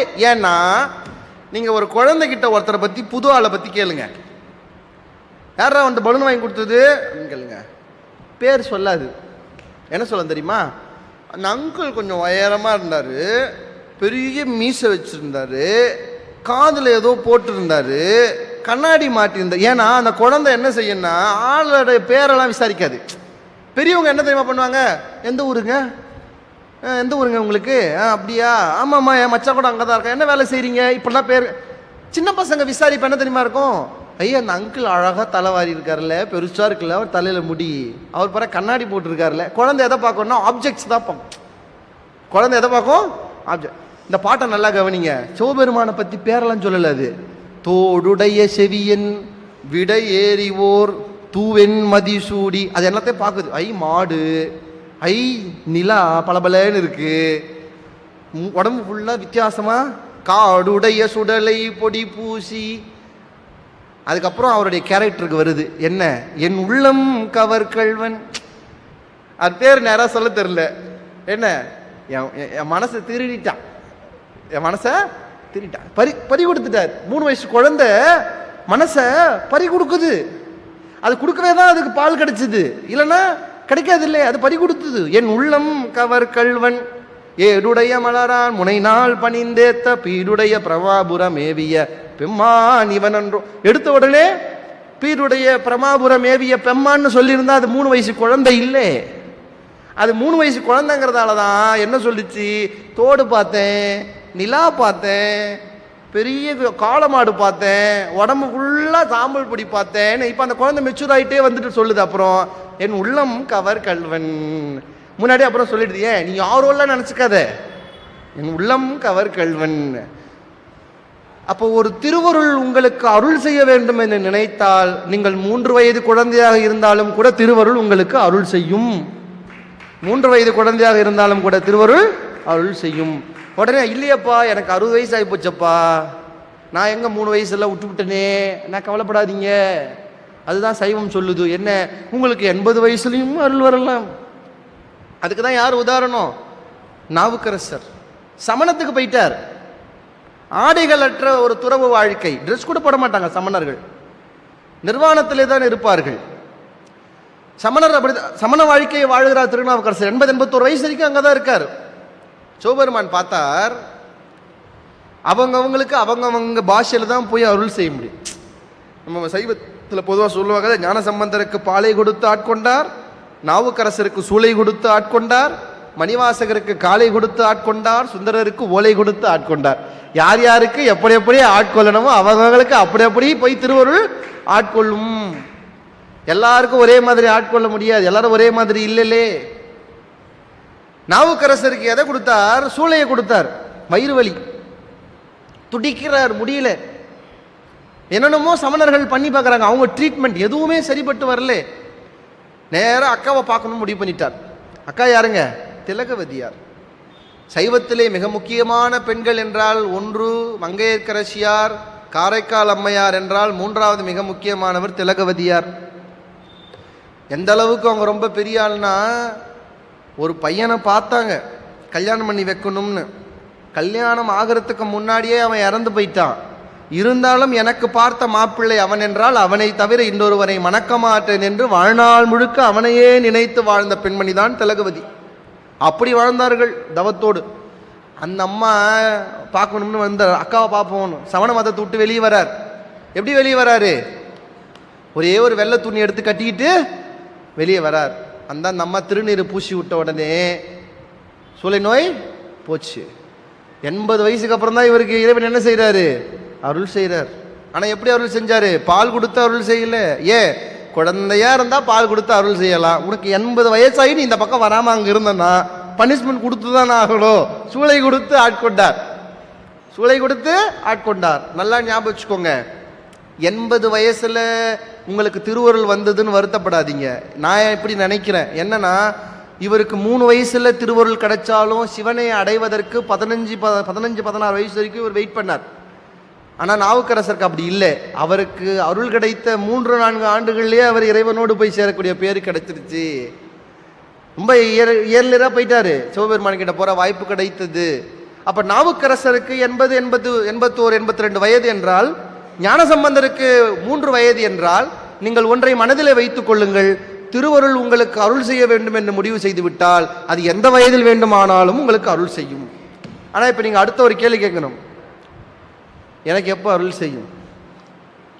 நான் தயாராக இருக்கேன், ரொம்ப தயாராக இருக்கேன், எனக்கு எப்போ திருவருள் அருள் செய்யும்? இப்போ தான் முக்கியமான இடத்துக்கு நான் வரப்போகிறேன். திருவருள் உங்களுக்கு அருள் செய்ய வேண்டும் என்றால் அந்த அருளை வாங்கி கொள்ளுகிற பக்குவத்தன்மை முதல்ல நமக்கு வரணும். அந்த அருளை புரிந்து கொள்ளுகிற பக்குவத்தன்மை நமக்கு வரணும். அந்த அருளை எப்படி பெறுவது என்பதை பற்றிய முயற்சிக்கு நம்ம வரணும். அந்த முயற்சியை நமக்கு உண்டு பண்ணுறது தான் குரு. அந்த முயற்சியை உண்டு பண்ணுறது தான் குரு. ஏன்னா சில பேருக்கு சுயேட்சையாக அது பண்ண வராது. இப்போ குரு வரணும், குரு அதை செய்யணும். நீங்களாம் செய்யணும்னாலும் அதுக்கு குரு அருள் தான். நமக்கு யாரெல்லாம் குரு என்றால் ஒன்றும் இல்லைங்க, நமக்கு யாரெல்லாம் வழிகாட்டுகிறார்களோ அவர்கள் தான் குரு. நீங்கள் எனக்கு குருவே இல்லைன்னு சொல்ல முடியாது. இன்றைக்கு ஆன்மீகத்தில் இறைவனை நீங்கள் அடைவதற்கு உங்களுக்கு யாராவது ஒருவர் வழிகாட்டத்தான் செய்வார்கள். அந்த வழிகாட்டு தான் குரு. இப்போ நான் உதாரணம் சொல்கிறேன் பாருங்க. இறைவனே திருவருளை பெறுவதற்கு எது வழி? ஏதாவது ஐடியா வச்சுருக்கீங்களா நீங்கள்? ஏதாவது நம்மால் நிறைய வச்சுருப்பான் திருவருள் பெறணுன்னா. சில பேர்லாம் கேளுங்க, பயமுறுத்துற மாதிரி சொல்லுவான். நீ செவ்வாய்க்கிழமை எலுமிச்சம்பழத்தை புழிஞ்சி விளக்கேற்று ஒரு 48 நாள் ஏற்று திருவருள் கிடச்சிருன்றான். ஓ, எலுமிச்சம்பழத்திலே முடிச்சிடலாமா திருவருள்? அவ்வளவு எளிமையா திருவருள் நமக்கு கை கூட்டிடுவான். ஆளாளுக்கு ஒரு ஐடியா வச்சிருப்பான். திருவருளை எப்படி பெறலாம்? நமக்கு குருவாக நின்று பெரியவர்கள் சொல்லி கொடுத்து விட்டு போயிருக்கிறார்கள். ரொம்ப எளிமையாக ஒருவர் சொன்னார், ஒரே வரியில் சொன்னார், அழுதால் உன்னை பெறலாம். திருவருளை பெறுவதற்கு ரொம்ப எளிய வழி என்ன தெரியுமா? அழறது. அப்படின்னா எல்லாரும் தான், நானும் என்னை விட்டா நான் ஒரு நாள் ஃபுல்லாக அழுவடேப்பா, அப்போனா எனக்கு அருள் கிடைச்சிருக்கணுமே. சாவ வீட்டிலலாம் உட்காந்து கூடி கூடி அழறாங்களே, அவங்களுக்கெல்லாம் அப்போ அருள் கிடைச்சிருக்கணுமே. அழறதுன்னா என்னது? சும்மா அழுதா உனக்கு கிடைச்சிருமா?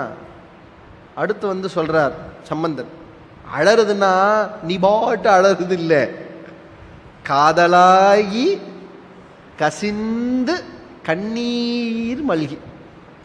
நீ அழறதுல காதல் இருக்கணும். காதல்லாம் நீங்க பாட்டு உங்க காதலுக்கு போயிடக்கூடாது. இறைவன் மேல காதல் இருக்கணும். அந்த காதல்ல கசியணும். இந்த கசிதல்ங்கிறது ரொம்ப அற்புதமான சொல் தமிழ்ல. கசிறதுன்னா என்ன தெரியுமா? இப்போ நம்ம வீடு சொல்லுவோம் கசியுது அப்படின்னா என்னன்னா, அது தண்ணி வேகமாக கொட்டுறது இல்லை, தண்ணி ஊறி விழறது. கடவுள்கிட்ட போய் நின்று பாபா நீ பாட்டு கதறி அடறது இல்லை. இறைவன் கிட்ட நின்னா கசிந்து கண்ணீர் வரணும், தண்ணி நிற்கணும், தேங்கணும், விழணும். சில பேர்லாம் பார்த்தீங்கன்னா போய் நின்று ஓட அழுவான். அப்படி இல்லை, இறைவன் முன்னால் போய் நின்னா காதலாகி கண்ணீர் கசிந்து விழணும். இப்போ பாருங்க, ஒரு குரு அழுதால் உன்னை பெறலாம்னு வழிகாட்டினார். திரும்ப குரு காதலாகி கசிந்து கண்ணீர் மல்கினால் அவனை அடையலாம்னு வழிகாட்டினார். இப்போ நமக்கு இன்னும் புரியல, கசிறது எப்படி கசியும்? அடுத்து ஒரு குரு வந்தார், திருவருட்பிரகாச வள்ளல் பெருமான். அவர் சொன்னார், எப்படி கசியும் தெரியுமா? உனக்கு எப்படி கசியணும்னு தெரியுதானே? நினைந்து நினைந்து உணர்ந்து உணர்ந்து நெகிழ்ந்து நெகிழ்ந்து அன்பே நிறைந்து நிறைந்து ஊற்றெழும் கண்ணீர் அதனால் உடம்பு நனைந்து நனைந்து. இந்த பாருங்க, கண்ணீர் தானா உடனே வரக்கூடாது. அவர் காதலாகி கசிந்து நீட்டார். இப்போ அந்த கசிந்துக்கு பின்னாடி என்ன இருக்குன்னா, எப்போ கசியும்னா வள்ளலார் ஒரு பெரிய லிஸ்ட் போடுறார். முதல்ல என்னங்க சொல்றார்? நினைந்து நினைந்து 2 முறை பாடியிருக்கார். இந்த பாட்டு கேட்டிருக்கீங்களா? ஞானச்சரியில வர பாட்டு. நினைந்து நினைந்து உணர்ந்து உணர்ந்து நெகிழ்ந்து நெகிழ்ந்து அன்பே நிறைந்து நிறைந்து 4 விஷயத்த சொல்றார். நான் உங்களுக்கு சொல்லி கொடுக்குறேன். இந்த 4 விஷயத்தை நான் சொல்லலை, வள்ளல் பெருமான் சொல்லி கொடுத்ததை உங்களுக்கு சொல்றேன். இந்த பாட்டை நல்லா கவனிச்சிங்கன்னா ஒரு வார்த்தையை 2 முறை போட்டிருப்பார். வள்ளல் பெருமானுக்கு சொல் பஞ்சமா?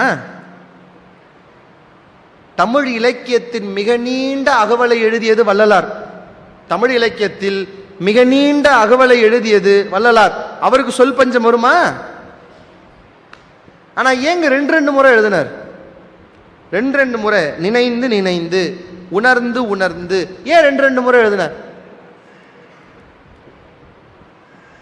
எல்லாரும் சாதாரணமா என்ன பொருள் சொல்றாங்க? 2த்துக்கும் ஒரே பொருள் சொல்லிடுறாங்க. ஒரே வார்த்தை தானே, நினைந்து நினைந்துனா ஒரே பொருள். நெகிழ்ந்தனால ஒரே பொருள். கடவுளை திருவருளை பெற வேண்டும் என்றால் உங்களுக்கு இருக்கிற ஒரே உபாயம் இந்த பாட்டு தான். இதை நான் சொல்லலை. வள்ளலார் திருக்காப்பிட்டு கொண்டு சித்தி வளாகத்துக்குள்ளே போகிற போது அவர் பேசியதே ரொம்ப சுருக்கமான விஷயம்தான். அவர் பேசினதே சுருக்கமான விஷயம். ஒன்று, இதோ இந்த விளக்கை நான் வெளியே வைக்கிறேன், இனிமேல் இதை கடவுளாக திருப்பாவனை செய்யுங்கள். இதான் மொதல் விஷயம். நீங்கள் எப்பயும் சித்தி வளாகம் போனீங்கன்னா முதல்ல வெளியில் ஒரு விளக்கு ஏற்றி வச்சுருப்பாங்க.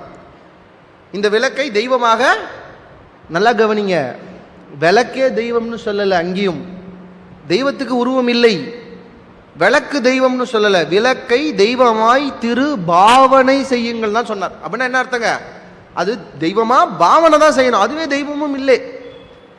மொதல் விஷயம். ரெண்டாவது விஷயம், இப்போது உள்ளே போகிறேன், இனிமேல் நான் உள்ளே இருப்பேன், ஏதாவது ஐயமுற்று திறந்தால் இறைவன் என்னை காட்டி கொடாருன்னார். நீங்கள் திறந்தீங்கன்னா என்னை இறைவன் காட்ட மாட்டாரு. அதே போல் திறந்தாங்களா? உள்ளே இருந்தாரா? இல்லை. மூணாவது அவர் சொன்ன முக்கியமான விஷயம், இப்போ ஏதாவது உபதேசம் செய்யணும், நமக்கு குருவாய் நின்று உபதேசம் சொல்கிறார், நிறைவான உபதேசம், பெரிய டைம் இல்லை. இப்போது சும்மா பேசும்போது ஒருத்தர்கிட்ட எதை வேணாலும் பேசுவோம், பக்கத்து வீட்டு கதை, அக்க வீட்டு எல்லாம் பேசுவோம். அவங்க ஊருக்கு பிரயாணம் புறப்பட ட்ரெயினில் ஏறி உட்காந்துட்டு ட்ரெயின் கிளம்பும் போது தேவையில்லாத விஷயத்தெல்லாம் போய் பேசுவோமா? அந்த பக்கத்து வீட்டு கோமதி இருக்கிறாங்க, நம்ம பேசுவோம். அவங்க கிளம்ப போகிறாங்க, அப்போ என்ன பேசுவோம்? முக்கியமான விஷயத்த பேசுவோம். காசு எடுத்துக்கிட்டே கையில் கொடுத்தனே, நகை கைட்டு வச்சு எடுத்துக்கிட்டு இல்லை, முக்கியமான விஷயத்த பேசுவோம். இப்போ வள்ளலார் திருக்காப்பிட்டு கொண்டு போகிறார். அப்போ அவர் பேசுகிற விஷயங்கள்லாம் முக்கியமான விஷயங்கள். வள்ளலார் சொன்ன முக்கியமான விஷயங்களிலே ஒன்று என்னன்னா, அவர் சொன்னார், நான் நினைந்து நினைந்து என்று பாடிய ஞானச்சரியை பாடலை திரும்ப திரும்ப படியுங்கள்னு சொன்னார். அப்போ அந்த பாட்டில் ஏதோ சங்கதி இருக்குன்னு அர்த்தம். அந்த பாட்டில் ஏதோ சங்கதி இருக்கு. இப்போ அந்த பாட்டை பாருங்க, எல்லோரும் நினைந்து நினைந்துனா ஒரே பொருள் எழுதுறாங்க. நினைந்து நினைந்து, நினைச்சு பார்த்து, உணர்ந்து உணர்ந்து, உள்ள உணர்ச்சி பட்டுங்க, அப்படி இல்லை. அதுக்கு அர்த்தம் நினைந்து நினைந்து என்றால் இரண்டு விஷயங்களை நினைக்க சொல்லுகிறார். ஒன்று, இறைவன் எவ்வளவு பெரியவன் என்பதை நினைக்க வேண்டுமாம். கடவுளே, நீ எவ்வளோ பெரிய ஆளு, எவ்வளோ பெரிய ஆள், நீ எனக்காக நான் ஏதாவது ஒன்று கேட்டேன்னா வந்து செய்கிற, எனக்கு ஒரு கஷ்டம்னு அழுதா அதை சரி பண்ண வர, ஒரு புழுவுக்கு கூட துயர் என்றால் இறைவன் இறங்கி வந்து அருள் செய்ய முடியும்னா அவன் எவ்வளோ பெரிய ஆள் அந்த கடவுள். நம்ம நினைக்கிற கடவுள் சாதாரணம் கிடையாது. எல்லாரும் பிரகலாதனை பெரியவன் என்று சொல்லுகிறார்கள். பிரகலாதவன் பெரியவன்பா. ஏன்? அவன் ஹரிநாமத்தை விடவே இல்லை. எங்கே கடவுள் இருக்கிறார் என்று கேட்டால் தூணிலும் இருப்பான், துரும்பிலும் இருப்பான் என்று அந்த குழந்தை சொல்லிச்சே, அப்பாவையே எதிர்த்துச்சே. அந்த குழந்தை எவ்வளோ பெருசுன்னு நான் சொல்லவா? பிரகலாதவன் பெரியவனா என்று எனக்கு தெரியாது. பிரகலாதவனை விடவும் ஹரி பெரியவன். ஏன்னா இவன் எந்த தூணை வேணாலும் காமிச்சு விட்டுருவான். இந்த தூணில் தான் இருக்கிறான். அந்த ஆள் எந்த தூணை காட்டுறானோ அதில் வந்து உட்காரணும். பிரகலாதன் எந்த தூணை வேணாலும் காமிச்சிடலாம், இந்த தூணில் தான் இருப்பான், இந்த தூணில் தான் இருப்பாரு. அவன் எந்த தூணை காட்டுறானோ பெருமாள் நரசிம்ம அவதாரத்தை போட்டுட்டு அந்த தூணில் வந்து உட்காரணும். வேலையே அது. எந்த தூணை காட்டுவானே தெரியாது. அந்த அரண்மனையில் 1000 தூண் இருக்கும். அவர் என்ன பண்ணணும்? 1000 தூண்லையும் தயாராக இருக்கணும், எதில் காட்டினாலும் வரணும்னு. அப்போ கடவுள் எவ்வளோ பெரியவன், எவ்வளோ பெரியவன், எவ்வளவு எளிவந்த தன்மை, எவ்வளவு எளிவந்த தன்மை அந்த இறைவனுக்குன்னு யோசிச்சு பாருங்க. எல்லார் வாழ்க்கையிலும் அதை நீங்கள் ரியலைஸ் பண்ணியிருப்பீங்களே. நான் உன்னை கேட்டப்பா, கடவுள் கொடுத்துட்டாருன்னு. இந்த உலகத்தில் இவ்வளோ பேர் இருக்கிற போது உங்களுக்கு செய்யறதுக்கு அவன் வரான்னா அவனுக்கு எவ்வளோ பெரிய மனசு. இப்போ முதல் நினைந்து என்ன தெரியுமா? இறைவனின் பெருமையை நினைந்து. இரண்டாவது, உங்கள் சிறுமையை நினைந்து. சன்மார்க்கம் அதான் சொல்லிக் கொடுக்குது. சத்விசாரத்தில் மிக முக்கியமானது என்ன? வள்ளலார் எழுதுறார் ஒரே நடையில், இறைவனின் பெருமையையும் உங்கள் சிறுமையையும் நினைக்கணுங்கிறார். நல்லா ஞாபகம் வச்சுக்கோங்க. இறைவனின் பெருமையை நினைக்கிற போது உங்கள் சிறுமை தானாக வெளிப்படும். எவன் ஒருத்தன் தன்னை பெருமையா சொல்றானோ அவன் இன்னும் இறைவனின் பெருமையை உணரவில்லை என்று அர்த்தம். எவன் ஒருத்தன் தன்னை ரொம்ப பெருசா நினைக்கிறானோ, சில பேர் பார்த்தீங்களா, கோயிலுக்கு போகும்போதே அந்த மாலை நமக்கு போடணும், பார்த்துறீங்களா? அந்த மாலை நமக்கு போடணும். குருக்கள் நம்மளை பார்த்த உடனே உள்ள வாங்க உள்ள வாங்கன்னு கூப்பிடணும். ஏன்? பெருமை எனக்கு வேணும்னு நினைப்பான். தப்பா எடுத்துக்காதீங்க. எவன் ஒருவன் தன்னை பெரியவன் என்று நினைக்கிறானோ ஒருபோதும் அவன் இறைவன் பெரியவன் என்பதை உணர மாட்டான், உணர முடியாது. அதனாலதான் வள்ளலார் சொன்னார், இறைவனின் பெருமையை நினைக்கிற போது உன் சிறுமையை நினை. அதனால்தான் மணிவாசகர் பாடலை பாருங்கள். இறைவனை பாடுகிற போதெல்லாம் தாயினும் நல்லான், தாயினும் இனியன், தாயினும் சால பரிந்தூட்டும் என்றெல்லாம் பாடுறான். ஆனா நம்மள என்ன சொல்றான்? தன்னை சொல்லும் போது நாயினும் கடையேன், நாயினும் சிறியேன். வள்ளலார் என்ன பாடுறார்? நாய் நகைக்க நின்றேன். வள்ளலார் சொல்றார், நான் நடந்து போனா ஒரு தெருநாய் என்னை பார்த்து சிரிக்குதுங்கிறார். நம்ம தெருநாயெல்லாம் துரத்தி துரத்தி கடிக்கும். ஆனா வள்ளலார் சொல்றார், அவருடைய தெருநாய் அவரை பார்த்து சிரிச்சுதான். எனக்கு ரொம்ப வேடிக்கை. நான் சில பாட்டெல்லாம் படிச்சதா பொருள் யோசிப்பேன், எதுக்கியா இப்படி எழுதுல? நாய் நகைக்க நின்றேன். என்னை பார்த்து ஒரு தெருநாய் சிரிக்குது, அது சிரிக்கிற மாதிரி நான் நிற்கிறேன். தெருநாய் எதுக்கு நம்மளை பார்த்து சிரிக்கணும்? தெருநாய் பார்த்து நம்மளையா சிரிக்கணும்? நான் நினைப்பேன், ஐயா ஏன் இதை எழுதினாருன்னு அவர்கிட்ட கேட்கப்ப அவர் எனக்கு உணர்த்திய ஒரு பொருள் என்னவா, நாய் பார்க்க மாட்டோம்ல, நமக்கு தான் அறிவில்லை, நமக்கு தான் ஞானத்துக்கு வழி இல்லை, நமக்கு தான் படிக்க வராது, நமக்கு தான் ஆறறிவு இல்லை, நம்ம தான் தெரு தெருவா சுத்துறோம்னா இவன் ஏன் கூடவே தெரு தெருவா சுத்திட்டு இருக்கிறான்னு பார்க்கணும். நம்ம தான் வாழ்க்கையில் எங்க போறதே தெரியாம நம்ம பாட்டு போயின்னு இருக்கிறோம்னா, நீங்க இந்த நாயை பார்த்துருக்கீங்களா? நாய் நடக்காது, நடை ஓட்டம்னு பேர் தமிழ்ல. நீங்க எந்த நாயாவது நடந்து பார்த்துருக்கீங்களா பொறுமையா? அது ஒரு ஜர்க்கிலே பார்த்துருக்கீங்களா? அது ஏன் ஓடுதுன்னு அதுக்கும் தெரியாது, நமக்கும் தெரியாது. சார், இந்த பொதுவாக நம்ம ஊரில் கால்நடைனே ஒரு பேர் எதுக்கு தெரியும்ல? கால்நடை, கால்நடை மருத்துவமனையில் கேள்விப்பட்டிருக்கீங்களே. எதுங்க கால்நடை? நாய், மாடு, ஆடு, இதுக்கெல்லாம் என்ன பேர்? கால்நடை. இப்போ நம்ம எதில் நடக்கிறோம்?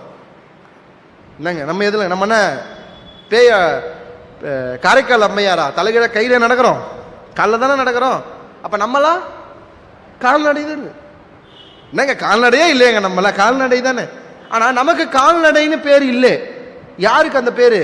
நாய்க்கு மாட்டுக்கு தான் கால்நடைன்னு பேர். ஏன்? அது 4 காலில் நடக்குதுன்றது இல்லையா, மெஜாரிட்டியில் நடக்குதுங்களா? ஏன் அதுக்கு கால்நடைன்னு பேர் தெரியுமா?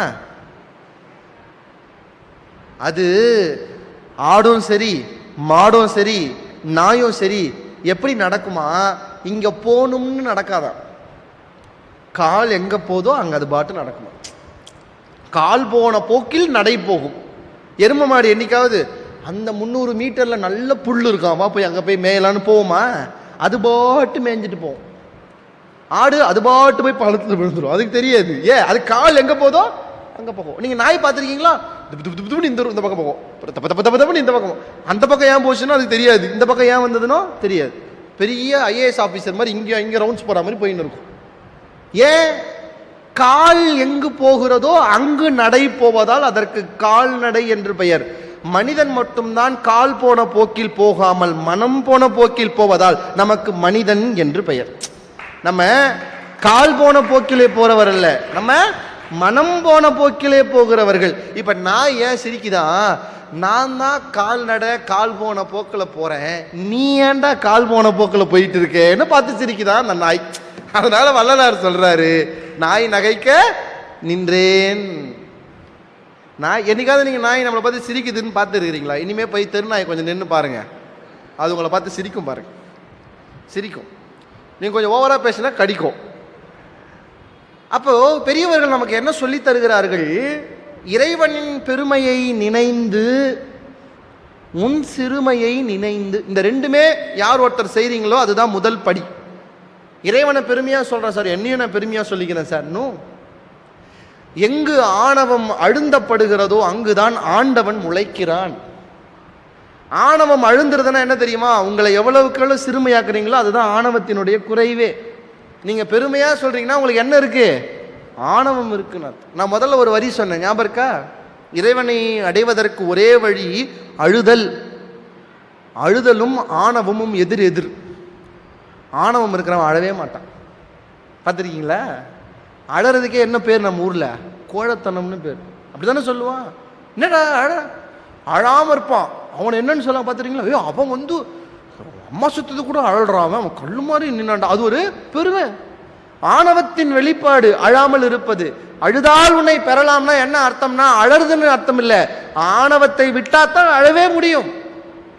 ஒருத்தன் அழறான்னா என்ன அர்த்தம்னா அவன் ஆணவத்தை அவன் விட்டு விட்டான்னு அர்த்தம். எவன் ஒருத்தன் ஆணவத்தை விட்டானா அவன் தான் அழுவான். அதுவும் ஆண்கள் பார்த்துருக்கீங்களா இல்லையா, எங்க வேணாலும் அழுவான். பொண்டாட்டி முன்னாடி அவ்வளோ சீக்கிரம் அழமாட்டான். ஏன்? ஆணவம் ரொம்ப குடிகொண்டு இருக்கிறதே பொண்டாட்டிக்கிட்டு தான். முக்காவாசி ஆண்களுக்கு ஆணவம் குடிகொண்டு இருக்கிறதே பொண்டாட்டிக்கிட்டு தான். அப்போ அழுவதுதான் முதலில் ஆணவம் இல்லாததுக்கு அடையாளம். அப்ப வள்ளலார் சொல்றார் முதல் வார்த்தை நினைந்து நினைந்து.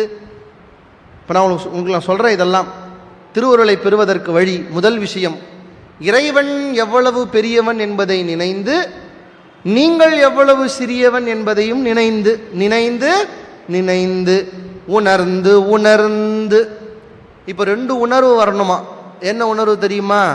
ஒரு உணர்வு, இறைவா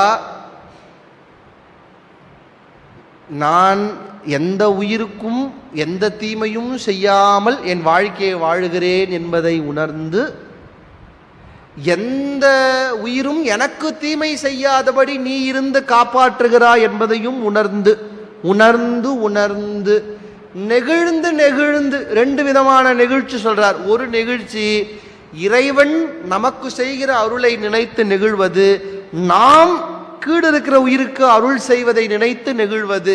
நெகிழ்ந்து நெகிழ்ந்து அன்பே நிறைந்து நிறைந்து. 2 விதமான அன்பு நிறை சொல்றார். ஒரு அன்பு ஆண்டவன் மேல் இருக்கிற அன்பு, இன்னொரு அன்பு உலக உயிர்கள் மேல் இருக்கிற அன்பு.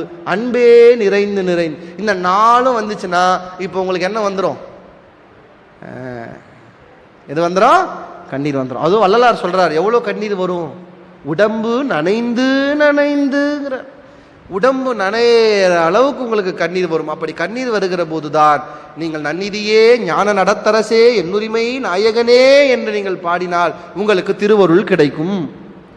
அப்ப திருவருள் கிடைப்பதற்கான முதல் வழி என்னன்னா, அவன் அருள் உங்களுக்கு வேண்டும் என்றால் முதலில் உங்களுக்கு அருள் செய்யும் தன்மை வர வேண்டும். உங்களுக்கு அருள் செய்கிற தன்மைனா என்ன? உங்களுக்கு இரக்கம் வரணும். உங்களை விட கீழே இருக்கிறவர்களுக்கு நீங்க அருள் செய்யணுங்கிற எண்ணம் வரணும். இப்போ பாருங்க, இந்த இடத்தினுடைய பெரிய பெருமை எதுன்னு நினைக்கிறீங்க? நான் நினைக்கிறேன் இந்த இடம், இந்த கட்டிடமா ரொம்ப அழகாக ஏற்பாடு பண்ணியிருக்காங்களே, இதெல்லாமா உள்ள சமைக்க பார்த்தீங்கன்னா பிரமிப்பாக இருக்கும். காய் நறுக்க ஒரு மிஷின் வச்சுருக்காங்க, மாவு அரைக்க ஒரு மிஷின் வச்சுருக்காங்க. இவ்வளோ அழகாக இதெல்லாம் ஏற்பாடு பண்ணி சுத்தமாக வச்சுருக்காங்க. இதெல்லாம் பெரிய பெருமையா? எனக்கு தெரிந்து இந்த இடத்திலே அருள் பரிபூரணமாக நிற்பதற்கு முதல் காரணம், இங்கு எண்ண முடியாத வயிறுகள் பசியாறி விட்டு போயிருக்கிறது. அதுதான் பெரிய விஷயம். இங்க அதுதான் பெருசு. எல்லோரும் ஞானத்தை மூளையில் தேடிய போது வயிற்றிலே இருந்து ஞானத்தை தொடங்கியவர் தான் திருவருட்பிரகாச வள்ளல் பெருமான். ஞானம் எங்கிருந்து தொடங்கணும்? இங்கிருந்து தொடங்கணும். ஏன்னா கீழே இருப்பது நிறையவில்லை என்றால் மேலே இருப்பதை பற்றி யோசிக்க மாட்டான். அதனாலதான் காமராஜர் பிள்ளைங்களுக்கு முதல்ல மதிய உணவு போட்டார். ஏன்னா வயிறு நிறைஞ்சாதான் புத்தி நிறையறதை பத்தி யோசிப்பான்னு யோசிச்சாரு. காமராஜர் மாணவர்களுக்காக யோசித்தார், வள்ளல் பெருமான் இங்க இருக்கிற எல்லா மனிதர்களுக்காகவும் யோசித்தார். அதனாலதான் தர்மசாலை அங்கே எழுப்பினார். இப்ப இந்த இடத்திலே பெரிய புண்ணியம் எது என்று கேட்டால் எல்லாம் புண்ணியம்தான். ஆனால் பெரும் புண்ணியம் எது என்று கேட்டால் சொல்ல முடியாத, பேர் தெரியாத, யாரென்றே தெரியாத வயிறுகள் கூட பசியாறி விட்டு போன இடம் என்கிற பெருமையும் நிறைவும் இந்த மண்ணுக்கு, இந்த இடத்திற்கு இருக்கிறது. அப்போ இறைவனுடைய அருளையும் சரி, இல்லை குருவினுடைய அருளையும் சரி நீங்கள் பெறுவதற்கு மிக முக்கியமான வழி என்றால் நீங்கள் அருள் செய்கிறீர்களா? நீங்க சொல்ல, நான் அருள் செய்யறதுக்கெல்லாம் பெரிய ஆள் இல்லையாப்பா. யார் சொன்னது? யார் சொன்னது? வள்ளலார் சொல்றார், நெருப்பை கொண்டு நெருப்பை ஏற்றுவதை போல் அருளை கொண்டுதான் அருளை பெற முடியும். ஒரு விளக்குல திரி இருக்கு, நெருப்பு இல்லைன்னா இன்னொரு எரியிற விளக்குல இருந்து அதை ஏத்திக்கிறது போலத்தான் நீ அருள் செய்வதால் தான் இறைவனின் அருளை பெற முடியும். அருள் செய்யறதுன்னா என்ன நினைக்கிறீங்க? ரொம்பலாம் கஷ்டப்பட்டுக்காதீங்க. அருள் செய்யணும்னா இந்த மாதிரி பெருசா போட்டு 1000 பேருக்கு சாப்பாடு போடணும் தான் அருளா? இல்லை. நான் சொல்லுவேன், நீங்கள் அருள் செய்வதற்கு 4 விதமான வழிகள் இருக்கிறது. நீங்கள் அருள் செய்வதற்கு ஒன்று, தேகத்தால் நீங்கள் அருள் செய்யலாம்.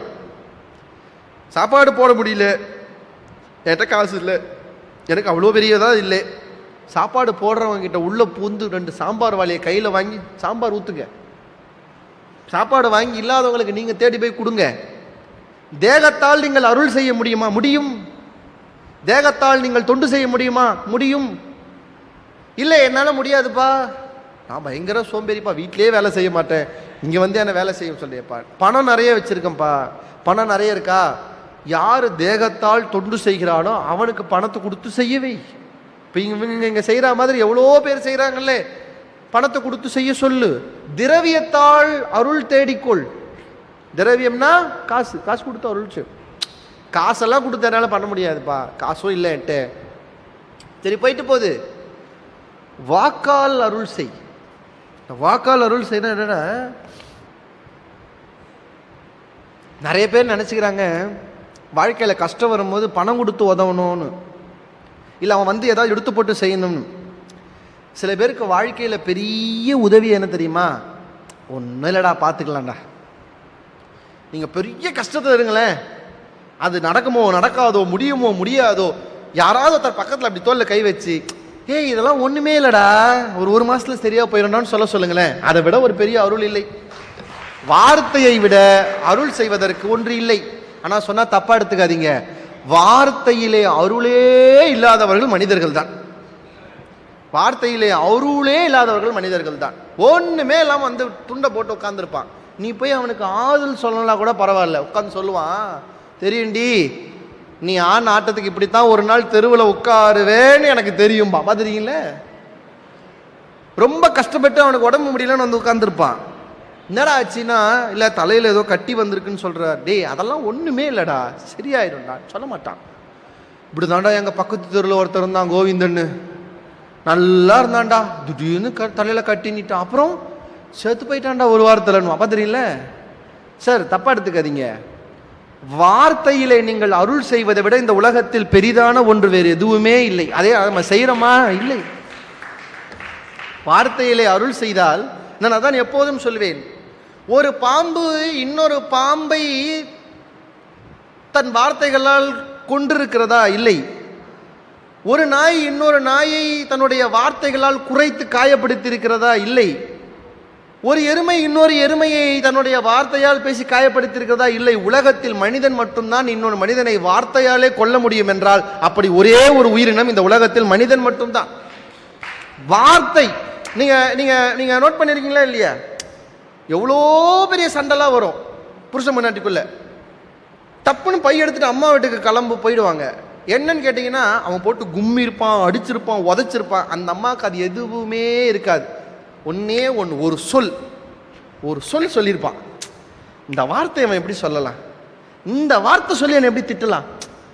அதனால தான் வள்ளுவர் சொன்னார், தீயினால் சுட்ட புண் உள்ளாரும் ஆறாதே, நாவினால் சுட்டவடு என்று சொன்னார். நீங்கள் உங்கள் வார்த்தையை விட ஒருவருக்கு செய்ய வேண்டிய மிகப்பெரிய அருள் உபகாரம் வேறு எதுவுமே இல்லை. இப்போ பாருங்க, இப்போ நான் இருக்கேன், இப்போ நான் நல்லா பேசணும்னா நல்லா பேசலையோ, சுமாராக பேசணும் கூட வச்சுக்கோங்களேன், முடித்த உடனே நீங்கள் எனக்கு ஒரு தங்க செயினை வாங்கி எனக்கு கழுத்தில் போட வேண்டாம், வளையல கழட்டி கொடுக்க வேண்டாம், சும்மா நல்லா பேசுன தம்பின்னு சொல்லுங்க, சந்தோஷம். இப்போ இங்கே இவ்வளோ பெரிய உபகாரம் செய்கிறாங்கல்ல, நீங்கள் எதுவும் பண்ண வேணாம். இந்த செய்கிற யாராவது பார்த்தீங்கன்னா கையை பிடிச்சி, எவ்வளோ பேருக்கு பசி ஆத்துறீங்க, நீங்கள் நல்லா இருக்கணுங்கன்னு சொல்லுங்க. அந்த வார்த்தையை விட இந்த உலகத்தில் மிக உயரியது ஒன்றில்லை. வார்த்தையாலே நீங்கள் அருள் செய்ய முயற்சி செய்தால் செய்ய முயற்சி பண்ணுங்க. இல்லையா பேசாமல் இருங்க, அதுவே பெரிய அருள் தான். நான் எப்பவுமே சொல்கிற ஒரு வேடிக்கையான கதை தான். ஒரு ராஜா, யார் வந்தாலும் அள்ளி கொடுக்கிற ஒரு பெரிய ராஜா. ஒரு அந்தனர் அந்த ராஜா கிட்ட பொருள் வாங்க போனார். அந்த ராஜா வழக்கம் போல ஒரு பொருள் கொடுத்தார். பெரிய அண்டா நிறைய சாப்பாடு, யானை கீனை எல்லாம் போட்டு வாரி கொடுத்துருந்தா எடுத்துட்டு போன்னு கொடுத்தார். அவன் எடுத்துட்டு போன நேரம் வானத்தில் ஒரு கழுகு ஒரு பாம்பை பிடிச்சி தூக்கிட்டு போச்சு. அந்த பாம்பு வலி தாங்காமல் விஷத்தை கக்குச்சான், அது அந்த சாப்பாட்டில் விழுந்துருச்சு. அதை தெரியாமல் சாப்பிட்டு அந்த குடும்பம் செத்து போச்சு. நம்ம கதையிலலாம் சொல்லுவோம்ல, மேலே ஒருத்தர் பெரிய தொப்பி போட்டுட்டு எழுதிட்டு இருப்பாரு, அவர் பேர் என்னங்க? இன்னும் அவர் பேர் தரலாம், இதுவும் சேர்த்துப்பாரு, அப்புறம் உங்கள் பேரெல்லாம் சேர்த்துப்பாரு. அவர் பேர் என்னங்க? சித்திரகுப்தன். உங்கள் கணக்கெல்லாம் அவர் தான் எழுதினுக்கிறாருன்றாங்க. உண்மையோ பொய்யோ எழுதினுக்கிறாருன்னு சொல்கிறாங்க. எனக்கு அதிலெல்லாம் நம்பிக்கை இல்லை. ஏன்னா அப்படிலாம் எழுதணும்னா ஒருத்தர் கணக்கு எழுதுறதுக்கே அவருக்கு ரொம்ப நேரம் ஆகும். ரொம்ப நேரம் ஆகும் அவர் எழுதுறதுக்கு. நம்ம ஆள் போய் அதை வேறு சொல்லுவான், இல்லை இல்லை இதை நான் பண்ணவே இல்லை, நம்ம போய் செக் பண்ணுங்கலாம் சொல்லுவாங்க. அவர் எழுதணும் கணக்கு. யமன் கிட்ட கேட்டாரா, இந்த குடும்பமே செத்து போச்சு, இந்த பாவத்தை யார் பேரில் எழுதுறது, ராஜா பேரில் எழுதிடுவான்னாராம். ராஜா தானே கொடுத்தாரு. யமன் சொன்னாராம், கொஞ்சம் பொறுத்துரு, ராஜா கேட்டான் கொடுத்தான், அவனுக்கும் இதுக்கும் என்ன சம்பந்தம், விடு வேண்டாம். இப்போ இந்த பாவத்தை என்ன பண்ணுறது, வெய். இவனுக்கு சில பேர் நம்ம ஆஃபீஸில் பார்த்துறீங்களா, 4 மணிக்குள்ளே நான் முடிச்சுட்டு போயிடணும்னு இருப்பான் வீட்டுக்கு. அந்த மாதிரி சித்திரகுப்தன். சரி அப்போ நான் இதை பாம்பு மேலே எழுதிடுவா, அதுதானே விஷத்தை கக்குச்சு. எவன் சொன்னான், அது உயிருக்கு பயந்தது, பிடிச்சி விட்டான், தப்பிக்கிறதுக்கு கத்துச்சு, வாயிலிருந்து விஷம் விழுந்துருச்சு, பாம்பு மேலாம் எழுதாதப்பா உடுப்பான்னு. அப்போ பாம்பு பண்ணது தப்பு தானே, அந்த பாவத்தையும் நான் யார் பேரில் எழுதுது, சரி நான் எழுதி வச்சுக்கிறேன். இல்லைன்னு சொன்னேன், நம்ம தர்மராஜா அந்த கழுகு தானே பிடிச்சிட்டு போச்சு, இல்லைன்னா இது நடந்திருக்காது இல்லை, பாம்பு விஷ கக்கிருக்க, நான் கழுகு மேலே இதை எழுதவா அப்படின்னா. எமன் சொன்னான், அது பசிக்கு பாம்பு பிடிச்சிது, அது கக்கும்னு அதுக்கு தெரியுமா, அது அந்த சாப்பாட்டில் விடும்னு தெரியுமா, உடுப்பா கழுகுக்கு மேலே எழுதாதப்பான். இப்போ கழுகு பண்ணதும் தப்பு தான் என்ன இருந்தாலும் அதுக்கு யார் பேர் எழுதுறது, எழுதி வச்சுக்கிறேன் அந்த கணக்கெல்லாம் சொன்னார். இப்போ இவ்வளோ கணக்கு இருக்கு, யார் மேலே இதெல்லாம் நான் எழுதுறதுன்னாரு. கொஞ்சம் பொறுத்து இருந்து அங்கே பாருன்னார். ஒருத்தன் வந்தான், ஒரு அந்தணன் பொருள் வாங்கிறதுக்கு. அதே மாதிரி அப்போது அந்த அரண்மனை வாசலில் ஓரமாக போகிற வழியில் ஒரு டீ கடை இருந்துச்சு. நீங்கள் கேட்கக்கூடாது ராஜா காலத்தில் எங்கே டீ கடை வந்துச்சு, இது ஏன் கதை, டீ கடை இருந்தது. அவன் அந்த டீ கடையில் நின்று, ஏங்க இந்த ராஜா ஒரு அரண்மனைக்கு எப்படி போகணும்னு அந்த அந்தனர் கேட்டார். அவன் சொன்னான், அதுவா சார், இப்படி போய் நேராக போனீங்கன்னா ஒரு பெரிய கொடி பறக்கும், அதுதான் சார் அரண்மனை அப்படின்னார். சொல்லிவிட்டு அந்த பெஞ்சில் ஒருத்தர் டீ குடிச்சுன்னு இருந்தான். அவன் கேட்டான், எதுக்குங்க போகிறீங்கன்னு. இல்லை பொருள் தேவை வாங்கலான்னு போகிறேன். அவன் சொன்னான், ராஜா போங்க போங்க எல்லாம் நல்லா தருவார், கேட்குறதெல்லாம் கொடுப்பாரு, ஆனால் என்ன அப்படித்தான் போன மாதம் ஒருத்தன் வாங்கிட்டு போய் செத்து போயிட்டான், நீங்களும் போய் வாங்க போகிறீங்க, என்னமோ போங்கன்னு நான் பாருங்க. எமன் சொன்னானா, மொத்த கணக்கையும் அவன் மேலே எழுதுனான்.